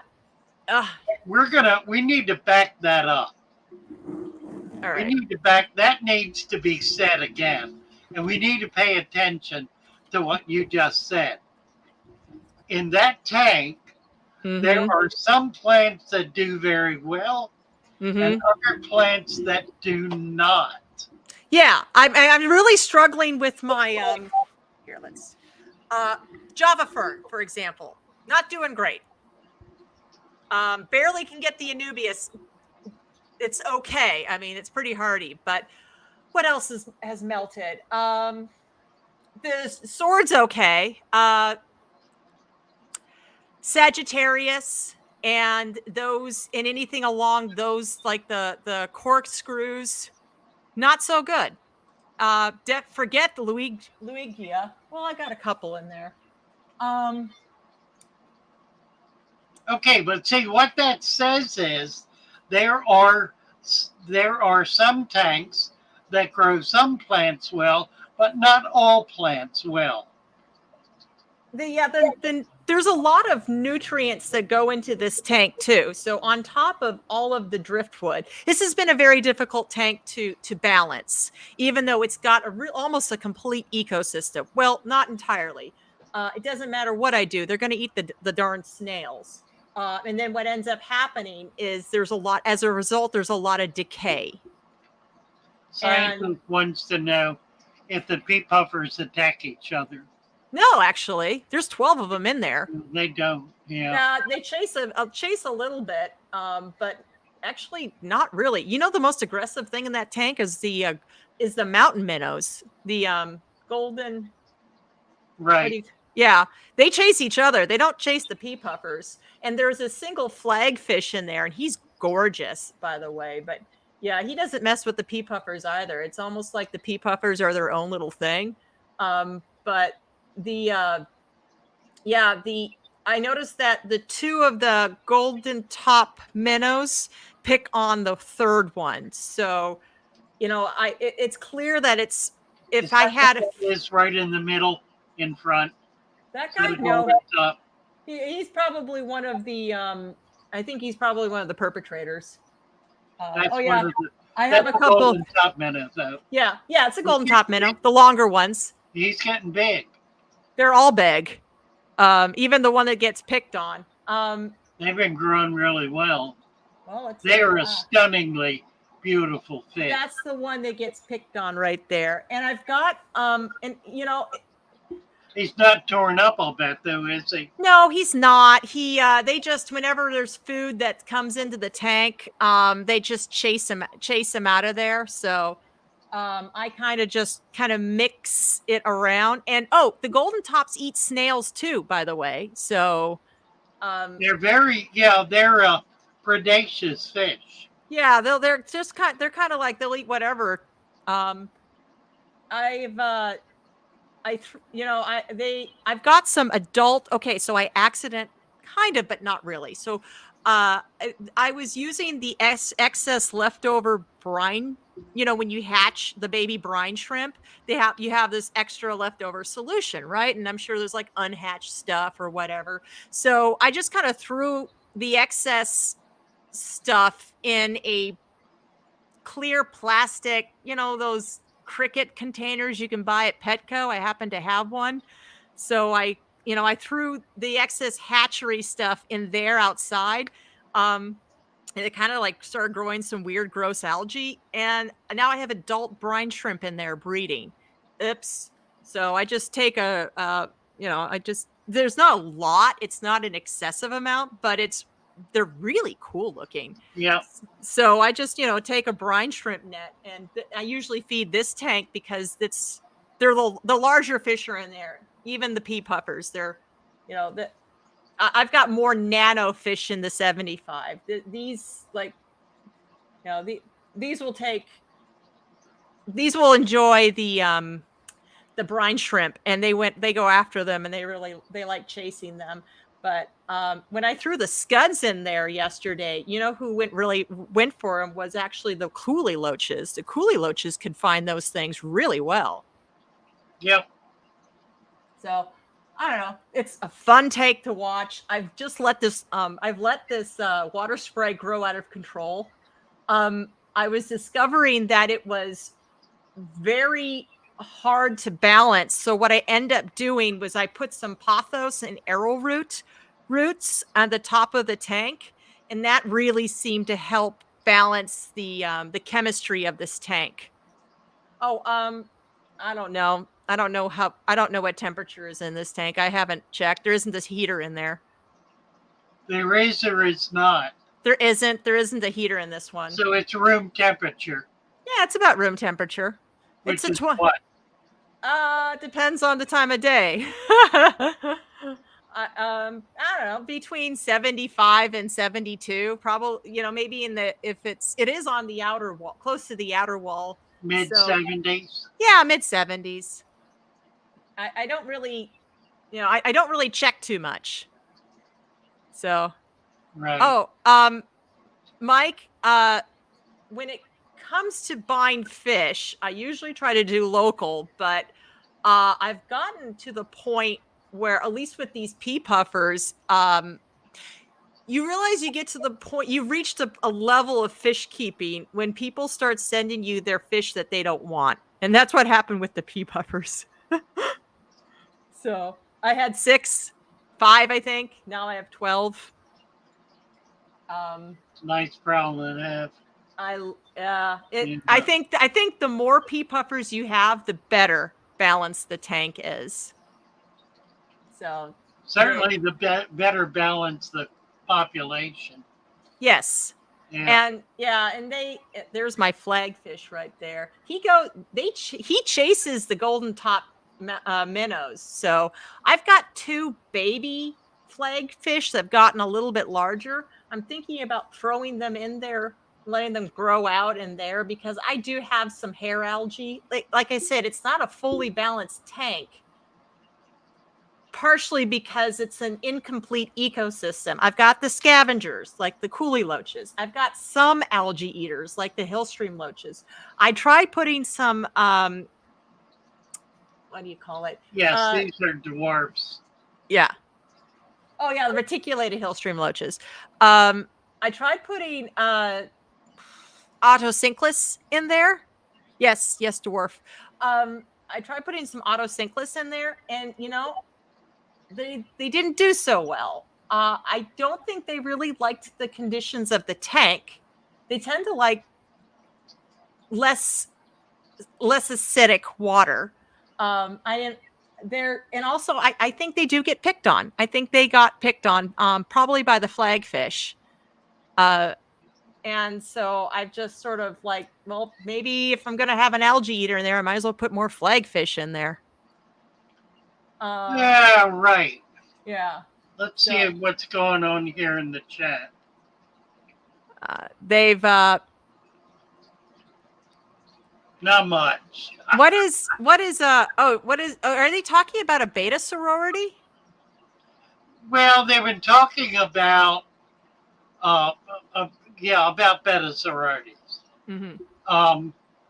And there's been some mix. Fanatical maintains about 40 female betas. Now, I did a colony of betas a couple of years ago. Oh yeah.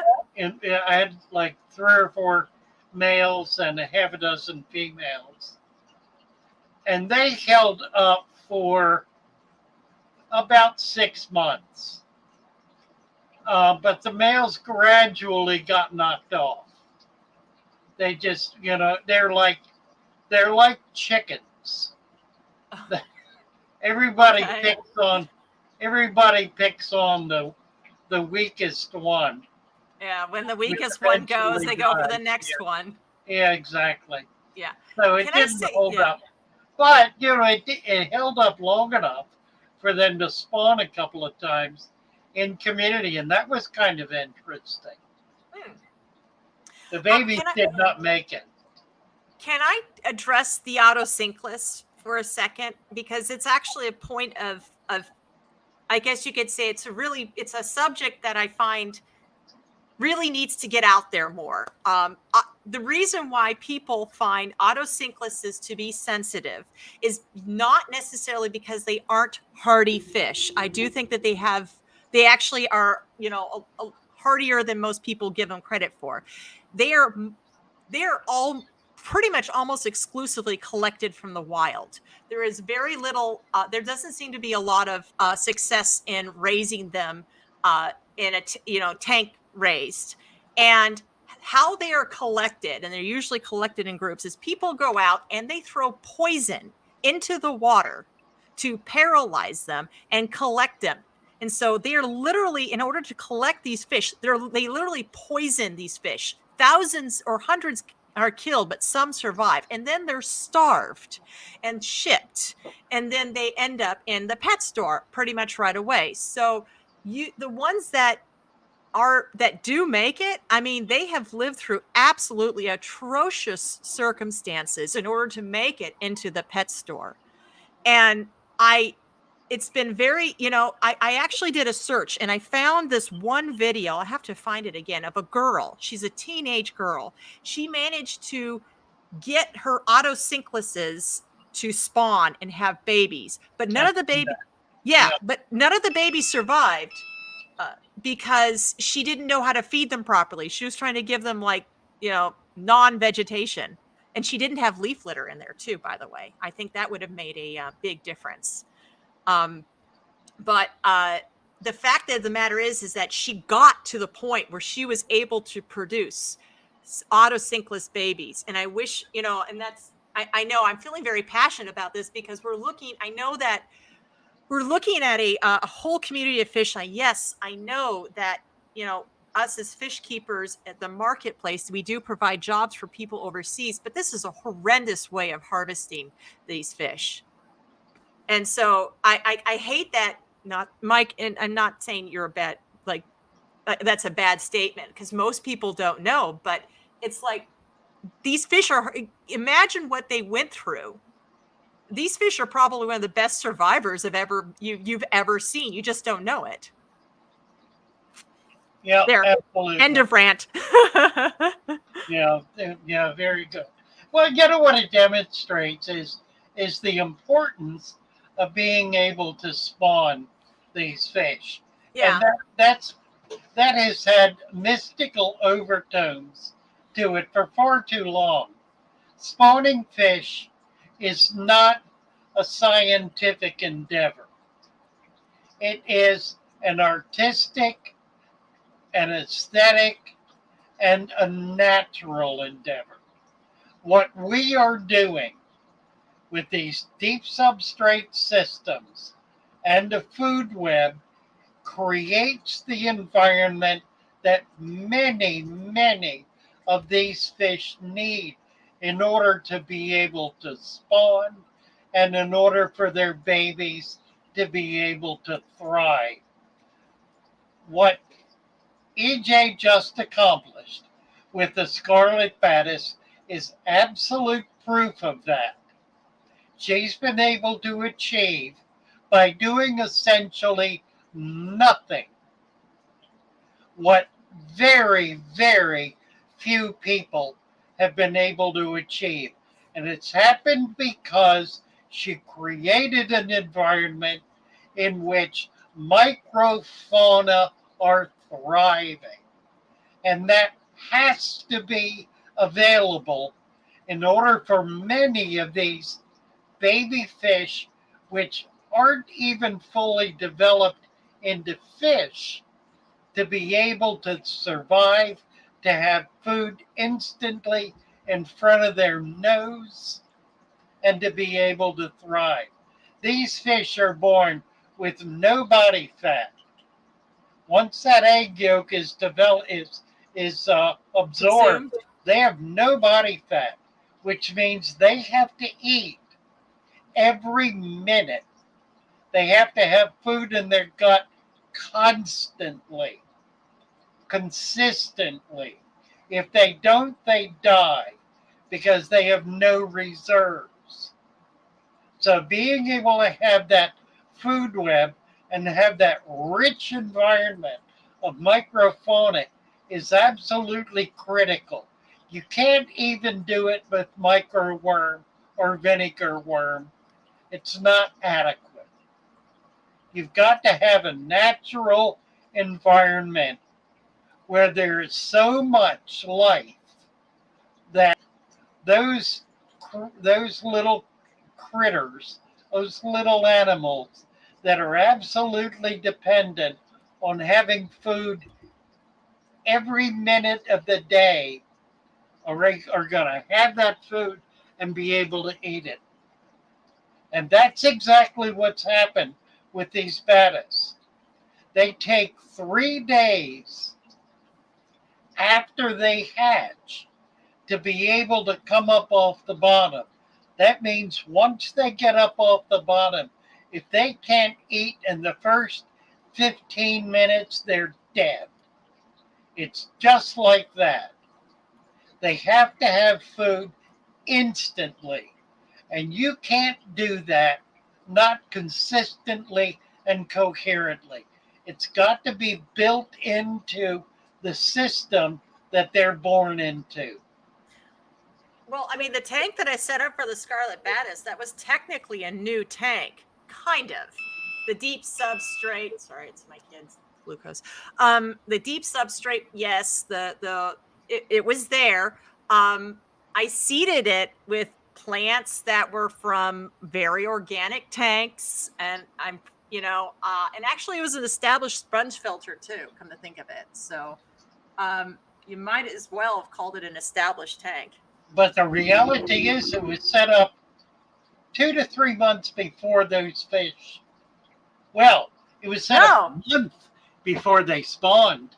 1 month. No, it was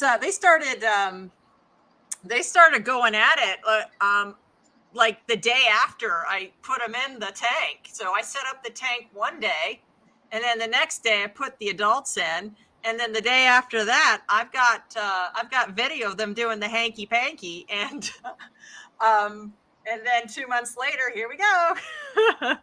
But Those fish, those babies are easily yeah. 2 months old. Yeah, so it was, I can argue, it really was an established tank because the microfauna I'm sorry, like working on this.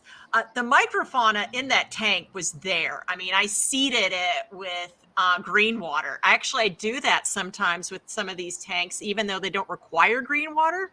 Just why not? I mean, there's stuff in the green water that, feeds something else. So, the sponge filter was already established. The plants came from very organic when I say organic, I mean like from other tanks where I've been growing them in, where there's like a whole bunch of stuff in there. And it might as well have been an established tank. It didn't take long for them to be established. Oh yeah, and the leaf litter. Let's not forget the leaf litter. Right. Mm-hmm. And yeah, your culture needs wild input at some stage of the process, preferably at the beginning. You can then be adding dry leaves, but it's not going to flourish unless you get wild culture. And here's the reason. I was talking to a young man today, a 13-year-old boy, who's all excited about fish. We were talking about bacteria. He said, "Oh, I put a bottle in that had bacteria." I said, "Okay, did you read what's in there? What kind of bacteria?" "Yeah." I said, "About how many were there?" He said there were 5 or 6.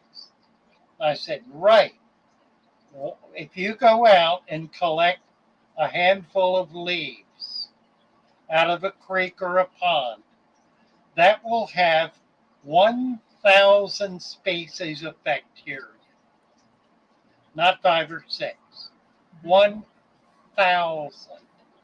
That's what balance means. Balance means having such a wide variety of biological life that it achieves stability. 1 or 2, 3 or 4, and you've got conflict. 1,000, there is no conflict. There is harmony because they have to get along with each other. Melted Butter wants to know if you can use dead leaves from the yard or does it have to be from a water body? That's what I was just answering. Yeah. Right. Well, I mean, I've used dead leaves from the yard. If you can do that, but I soaked it. I soaked it for a couple of days. Yeah. I soaked it for a couple of days in water, and then I added that, soaked leaf litter to. But if you don't have live wild culture to begin with, it's very difficult to achieve it. It's a difference between taking a culture that's been built up for 1,000 years, as opposed to something that you created last week. Even if you have it for a season, it's not going to be nearly as rich, nearly as diverse as what you can get out of a wild body of water. Yeah, there's a lot of stuff in that wild body of water that would definitely benefits our tanks. It does. It creates it. It takes it to the next level, if you will. Yeah, and what people get so hung up on is they don't want to bring anything bad in. Well, that's not the way it works. It's not the way it works at all. The more you put in there, the less problems you have. The more variety there is, the less problems there are. It's when you have very little variety that you have problems, because you get monoculture. And monoculture basically kills everything other than itself, and then it'll kill itself. Mm-hmm. If you have a tank that crashes, it's not because you had too much in there in terms of too much variety. It's because you did not have enough variety. And so you wound up with one thing taking over and wiping everything else out. Mm-hmm. I'm trying. I mean, there's so many different things I try to experiment with, but one of the things I'm really trying to do and work on is I'm trying to figure out how to keep a Daphnia culture in a balanced tank, like a sustainable Daphnia culture, because most cultures, and even mine right now, it's bare bottom. Maybe I've got some hornwort in there. Chick of the sea monoculture means there's only one thing in there and there's no other predators, or like it's sterilized essentially. Um, I want to be able to figure out how to create a Daphnia culture tank so that it's sustainable and it's in a more natural environment, because everybody says that after about 2 months, Daphnia culture tanks tend to crash unless you have backups. And and I still have to change. I have to change Daphnia tank waters. That's annoying. I'd like a self-sustaining system like my Scarlet Batis. So I'm working on figuring it out. I've got to figure it out. There's got to be a way. Daphnia grow wild just fine. And like, why can't we take those circumstances in like what happens in the wild? Why can't we imitate that in our in our cultures? And I'm still working on that. If anybody's got any got this Deneng Deneg. Dude, I should show you my balcony. I've got like pictures of dark green water out there. Let's say Crystal has a problem. Mm-hmm. Within 2 weeks of setting up a dirted tank, the sand on top turns black. Anybody know what that is? Well, I've got black now. And when you're looking at my 75, it was That's definitely not what black. she's talking about.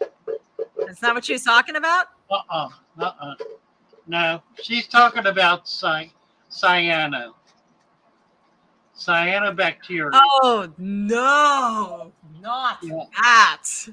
Yeah, that's what it is. It's monoculture. It's the problem with monoculture. You can try to remove it and you can try to kill it.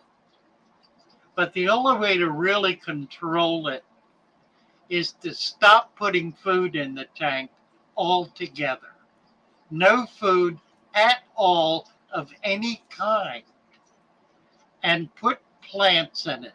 As many plants as you can get your hands on, put them in the tank. Preferably hornwort, anacris, which is Elodia,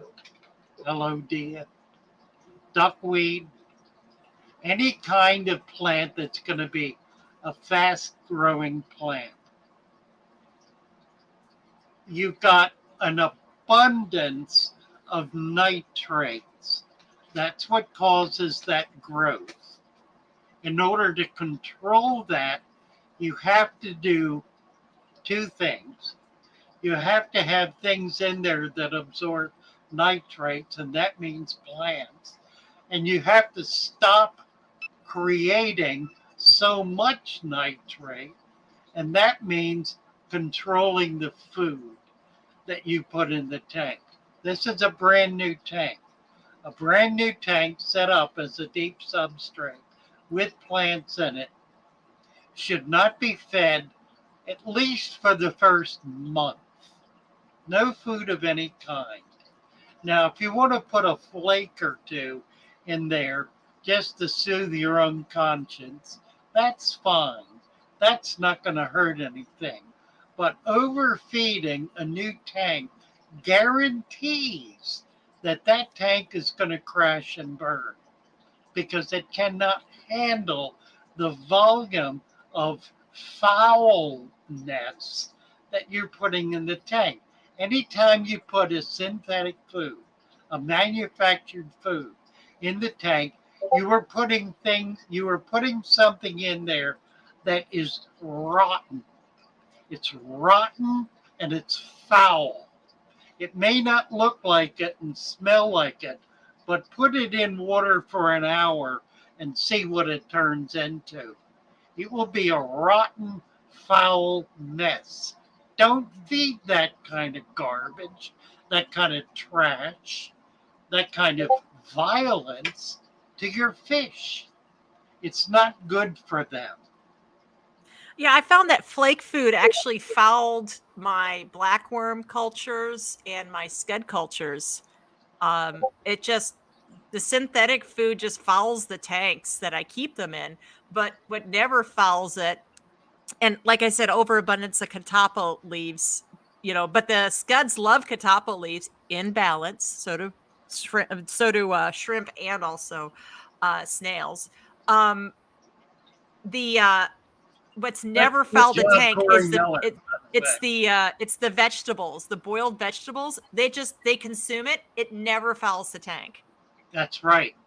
That's right. It's a natural food. It's plant Mhm. material. Yeah, it's softened plant material, so they go Right. after it faster. I mean, I suppose if I put like a fresh cucumber slice in there, they would eat it as well. They just, they consume it faster when it's softened up a bit, like decaying plant matter. Yeah, they will. Absolutely. Mm-hmm. Craig just got a batch of red calico frying. Nice. Nice. Corey Miller. Good job, Corey. Oh, bottom inch is black. I think Crystal is dealing with humus. Did you type that? No, No, which one? Mike? Oh, yeah, that was me. I was typing it on the computer. When I type it on the computer, it looks like It yours. comes up as me, yeah. Yeah, but when I do it on my phone, it comes up as me. Right, right. So just so you know, folks, typing stuff on the computer during a live stream, it's even though it says Father Fish, it's more likely me. Okay, so now she's saying that it's not the top that's black, it's an inch deep. Yeah, that's the humus. We talked about that a little while ago. So this is another issue. The black that's forming is a function of the chelation that's going on in the deep substrate. It's not a problem. It's not going to create a problem. Don't worry about it. Aesthetically, though, it's a problem, which I understand. It's easy to fix. Yeah. I'll show you how to fix it. Take something like this, anything. Put it up against the front glass. Push it all the way down to the bottom, till you're touching the glass on the bottom. And then move it back and forth. And it'll bring sand, clean sand, all the way to the bottom. And it'll make that black disappear. And it'll only be happening right there where you can see it. Yeah, so that it maintains the aesthetic purposes. I've used those little aquascaping tools where where the long tube with the triangle in. I was using a fly swatter. Yeah, that's that's right. You've got an infestation of flies. And sometimes I've used like a tiny little bit of sand, new sand, and I've just sort of like sprinkled it right along the side there. You have to kind of use a water bottle with sand. You fill up the water bottle so the water comes in, so the sand is wet, obviously, and you kind of just sprinkle a little bit along the line, and then you can use that if you're looking for extra sand, cleaner sand, that is. So I totally get it. I love having something that's aquascaped or aesthetically pleasing, as well as a natural ecosystem. And so things like that very healthy layer of humus is wonderful for your tank. It absolutely is. I just don't want to see it. Good Lord. Craig has over 1,000 bristlenose fry. My God. Ah. He thinks that's an underestimation. Oh, it probably is. Amazing. Hey. Amazing. Okay, Crystal, then you know what? That's just the way, that's just the ecosystem of life. Enjoy watching that layer develop. Yeah, you bet. You bet. Yeah, it demonstrates the life that's going on in your system. Oh, Kevin. Right. Oh, Kevin. Don't we all? Make sure to keep the oxygen flowing, buddy. Oh, Chick of the Sea says, I use a turkey baster to turn the sand in front of the tank next to the glass and refreshes it and makes it look clean. So, hey, more than one way to skin a cat. You bet. Mm-hmm. What's funny though is that I haven't really done it on the pea puffer tank. I've just let it grow wild because it's a wild tank. Really? Yeah. But you said something about pea puffers, freshwater pea puffers can only breed under specific circumstances, like brackish. Well, no, they can breed, but the eggs are not going to hatch. Huh. They need to be in brackish water. Huh. Well, even if I did try to breed the pea puffers, I've got those golden top minnows that will pretty much eat everything. Yeah, they will. They absolutely will. The golden top are very aggressive fish. Mm-hmm. Beautiful fish. Like so many things that are really pretty. They're really dangerous. Oh yeah, that's why I won't keep cichlids. I appreciate them. I appreciate them from afar, but Apistogrammus. You could do apistogrammus. I could. Yeah, I could. I feel like cichlids would be a little bit more difficult to have more of a balanced ecosystem. Mostly because they're a little bit further up the food chain. Oh, Chick of the Sea, pea puffers don't have teeth like the rest of their puffer family. They literally don't. Yeah, they don't have to have their teeth trimmed. They love snails, but they don't have to have it.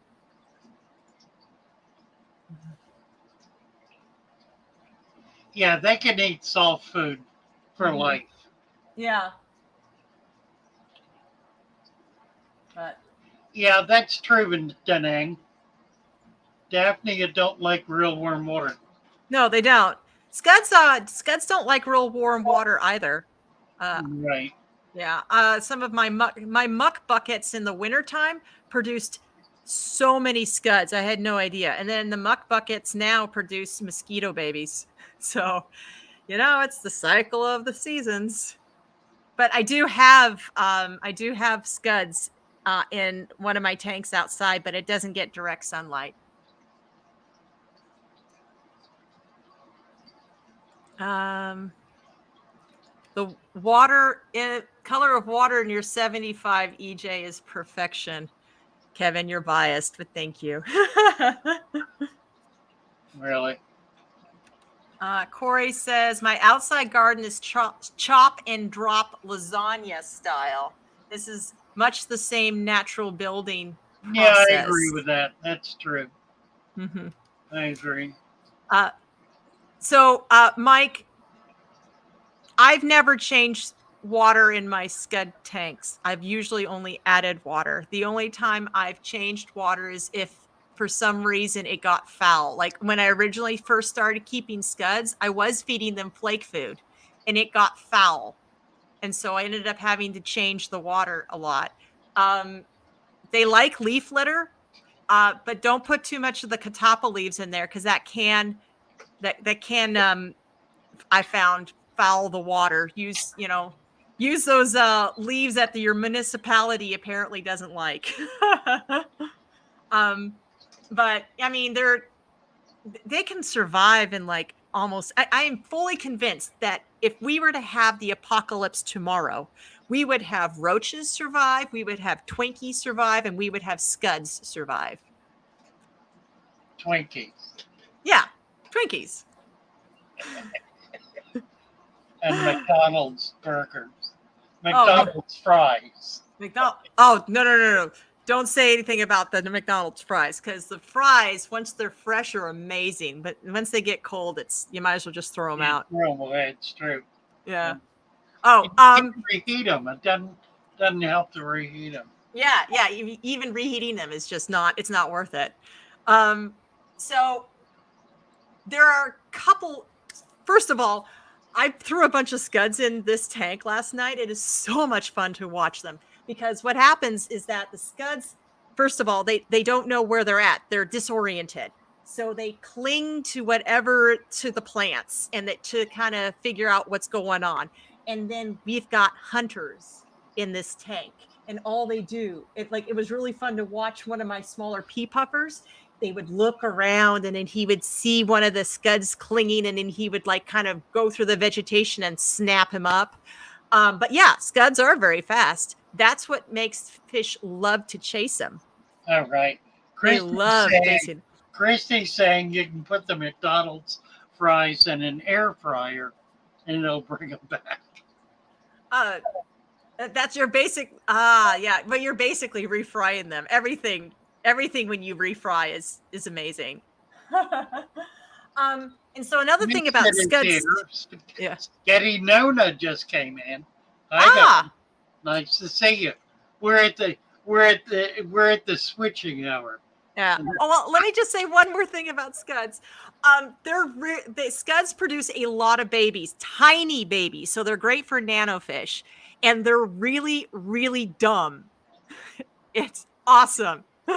So these dumb little babies kind of like wander around, and the fish snap them up so easy. So yeah, that's it. That's all I got to say. Oh, here we go. Yeah, now we're back to McDonald's. Woohoo! Did a test. Oh, this is too good. What? Where is this? Here. Oh, Mighty Mike. He did a test. Oops. We did the same thing at once. Earthworms eating Burger King fries or McDonald's fries. They preferred McDonald's. That's a very serious question. I would say. Yeah. That's worth probably $1 million. Yes, I'm sure. I'm sure you could get research from McDonald's for that. I'm sure Burger King would do a lot to hide that information. Well, another thing about science, I'm sorry, and anybody who, I used to work in under his name is Dr. James Mean in the chemistry department. He was working with YIPCO, which is, chemistry research. Both China and the U.S. government were sponsoring his research. It was alternative energy. It was cold fusion stuff. If you give somebody enough money, they will report whatever you want to tell them. And case in point, in I want to say it was the 1970s, but it probably was a little bit later than that. Coca-Cola paid a bunch of scientists to come to do a bunch of fancy research and then report that Coca-Cola, the drink, was very healthy for you and will cause you to live longer. Now. Well, that's until they took the cocaine out. No, I mean, this was after they took the cocaine out. Oh, dear. Yeah. Sugar, it's what did it. Yeah. Well, there's not real sugar in the drink anymore anyway. It's fructose corn syrup. It's not the same. The good stuff is the Mexican Coca-Cola. That's still got the sugar cane in it. Bateson. Hello, Bateson. Doing great. Thank you, Bateson. Yeah, I'm starting to get my head back together. Mike said he sent the results to McDonald's and they sent him the whole class gift Right. certificates. Dude, I'm so doing that. Yeah. Gren, Pepsi still got the same problem. I'm sorry. 20 cans a day, Craig. We're going to be praying for you. No kidding. Really. It's just some days though, you just gotta have a Coca-Cola. Caffeine. My weakness is root beer, personally. I love root beer. And cream soda. Yeah, I don't drink any. I like that too. You know what I drink? I drink soda water soda water. What is this stuff called? Soda water with quinine. With what? Quinine. I've never heard of this. Yes, Kevin, Dr. Pepper is up there too. Yeah, where'd it go? Yeah. Tonic water. It's Tonic water with quinine. Yes. Love it. Yes. Yeah.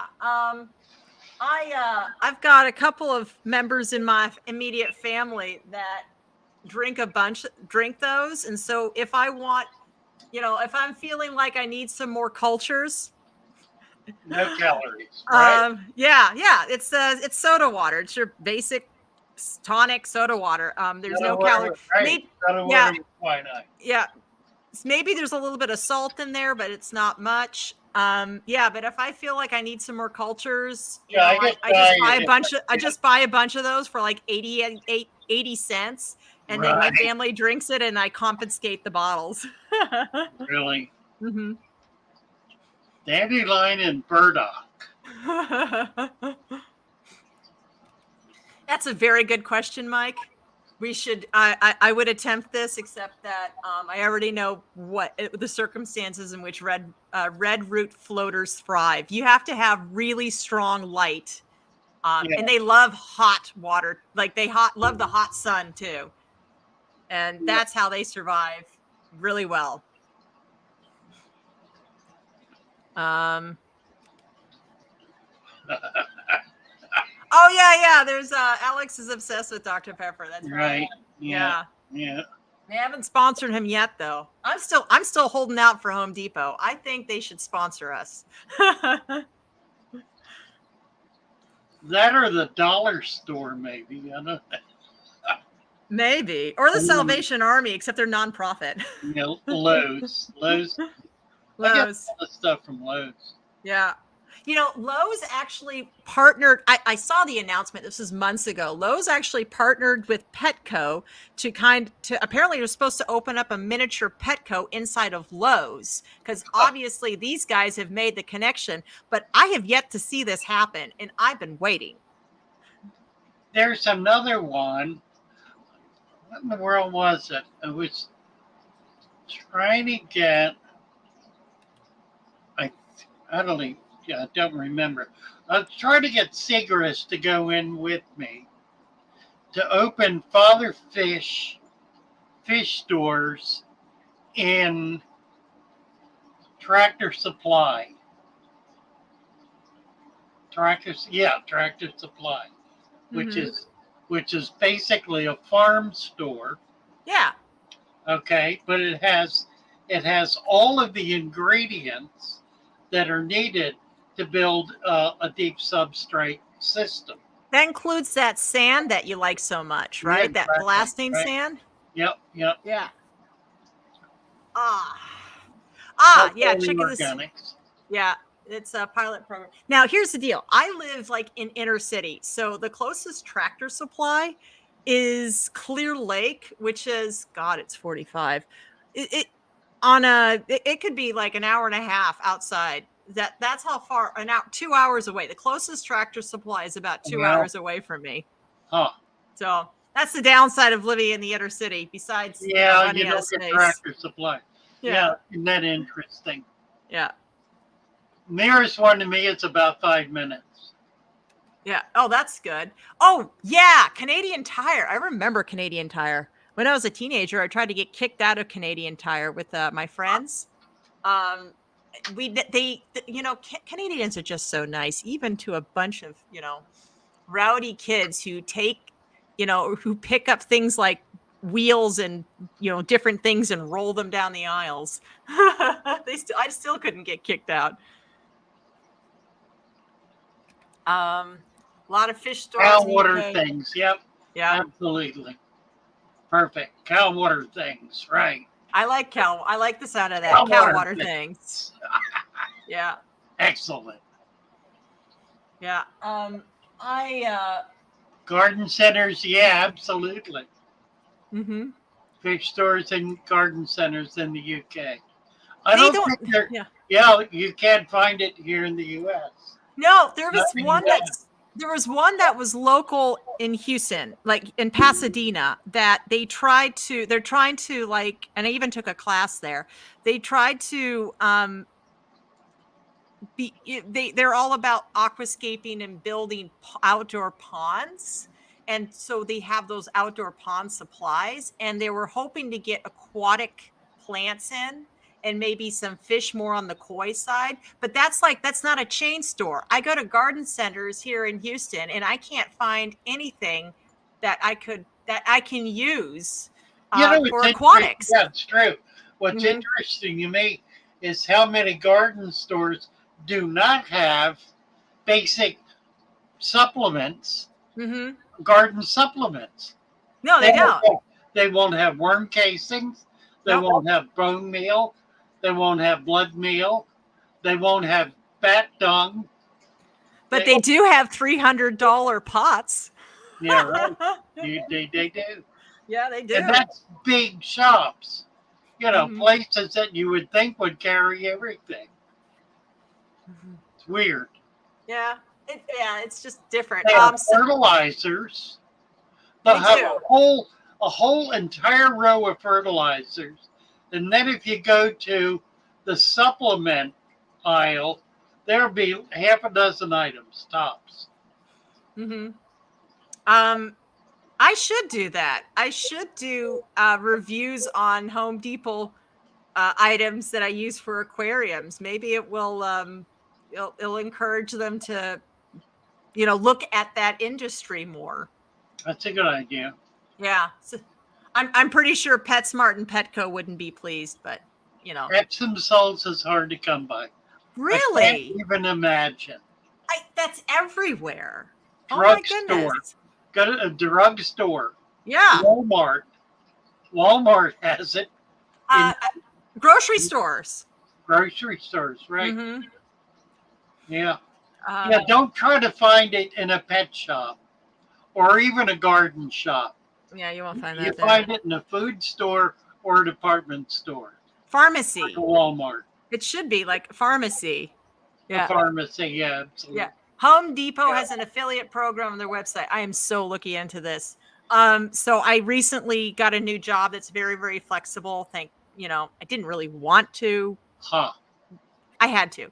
But my first priority are my kids and fish. But I didn't say that. I meant kids. Maybe fish. Maybe at the same level. We'll see. So when the location of this job, which is very, very close to, all the things that are important in my life that I frequent. Let's see here. Home Depot. The post office is right there because that's becoming more important. Yeah. Did I mention Home Depot? Yes. Oh, yeah. The grocery store that I usually go to and the gas station. Did I mention Home Depot? I will look into their affiliate program. Oops. I need a more flexible job. Don't we all? Yeah. I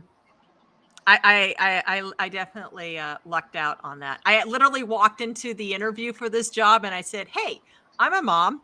I've got 2 kids with some pretty severe chronic health conditions that I have to stay on top of. And they're my main priority. I will work for you and I'll work great, but this is where my focus is. Still want to hire me? And they did. But that's a good sign for the culture, I guess.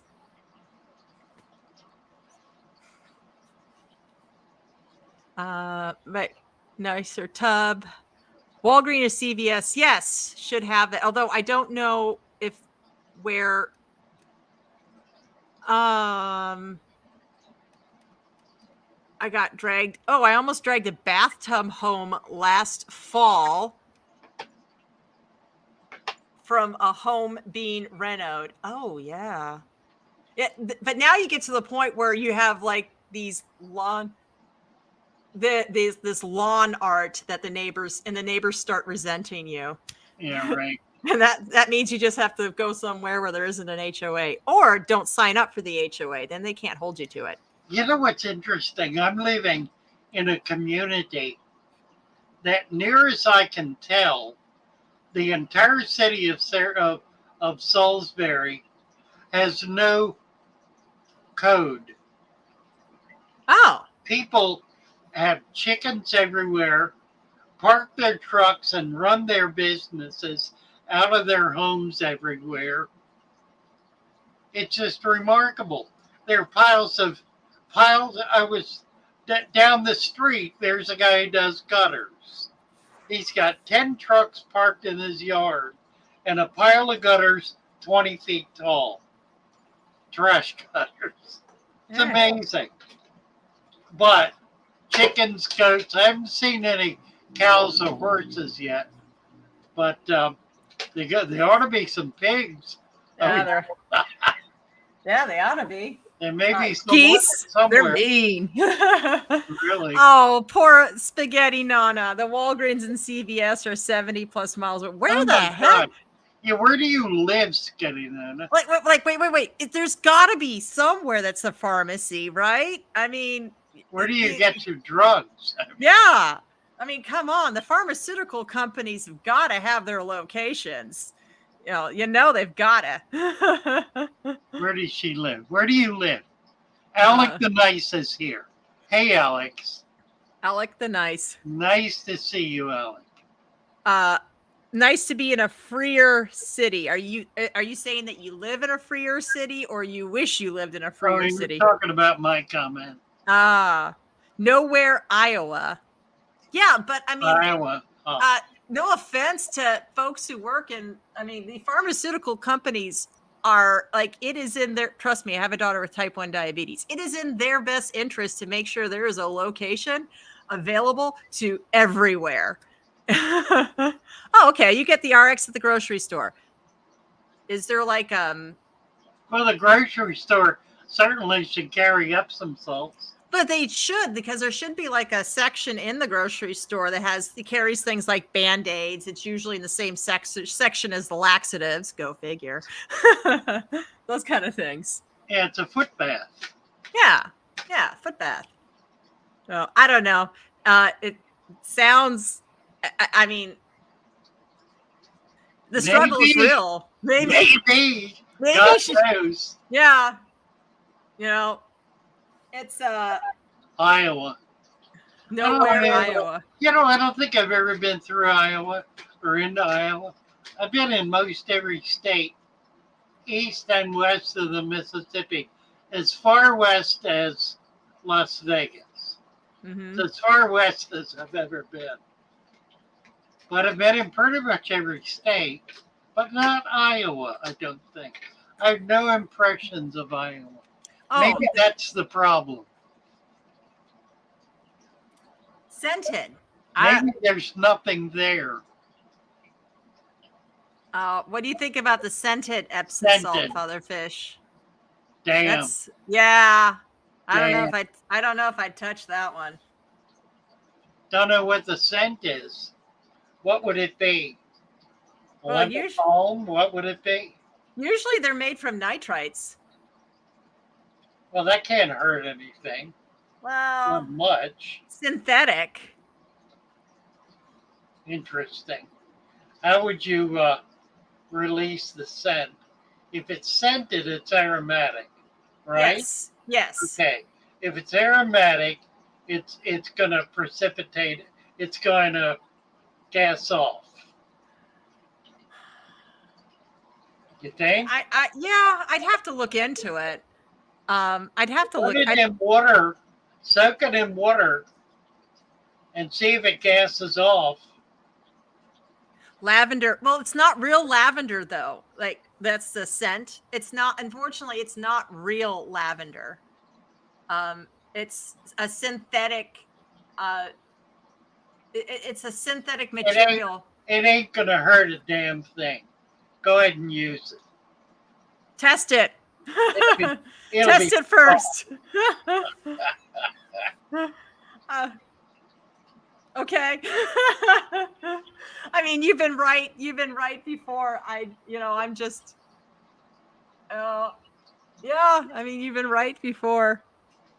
I don't know, just read the ingredients and, yeah, if it's, Well, read the it's ingredients. not going to be a toxin because they're not going to want to face the lawsuits that would be involved in people drinking a toxin because people drink Epsom salts.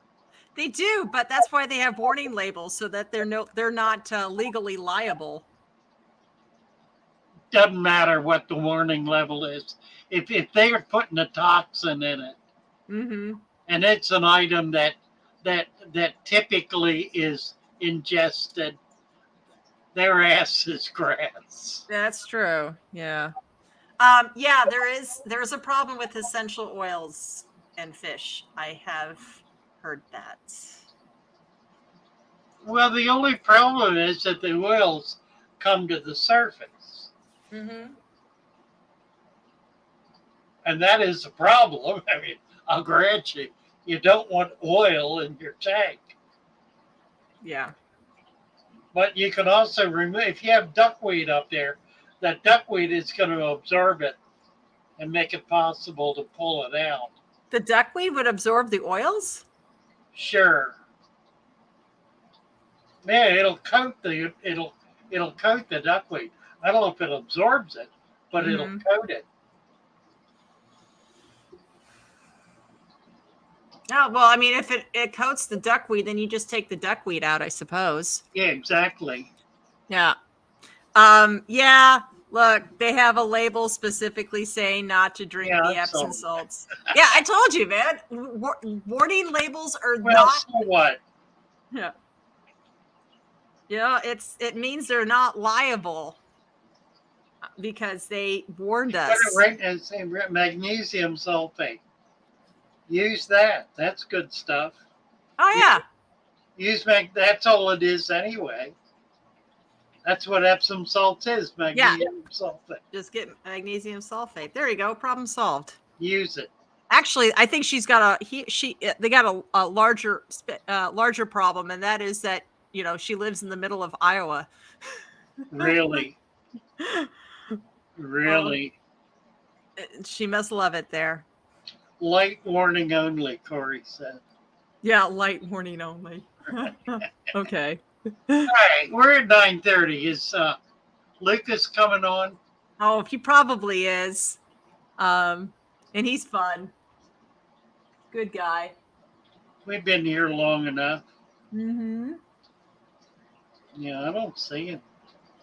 Oh, he'll be on. Let me see. I'm sure he will. Sorry, I know the camera I keep turning around. It's because, the tank's fun to watch. All right, boys and girls. It's been a gas. Yes. We'll be back tomorrow night. I might jump in early. Okay. EJ will be here at 8 o'clock my time. Yes, Kevin, we'll be here. Right. I might be able to jump in early too. It just depends. No pressure. So such a thing as too much leaf litter. I got to do this. You got to do that because we did For talk a brand about new it. Setup. Just set up. Yeah. The answer is yes. There is such a thing as too much leaf litter in a brand new tank.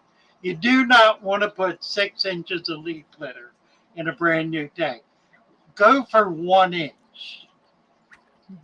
1 inch. That's 2 or 3 leaves deep. That'll be more than adequate.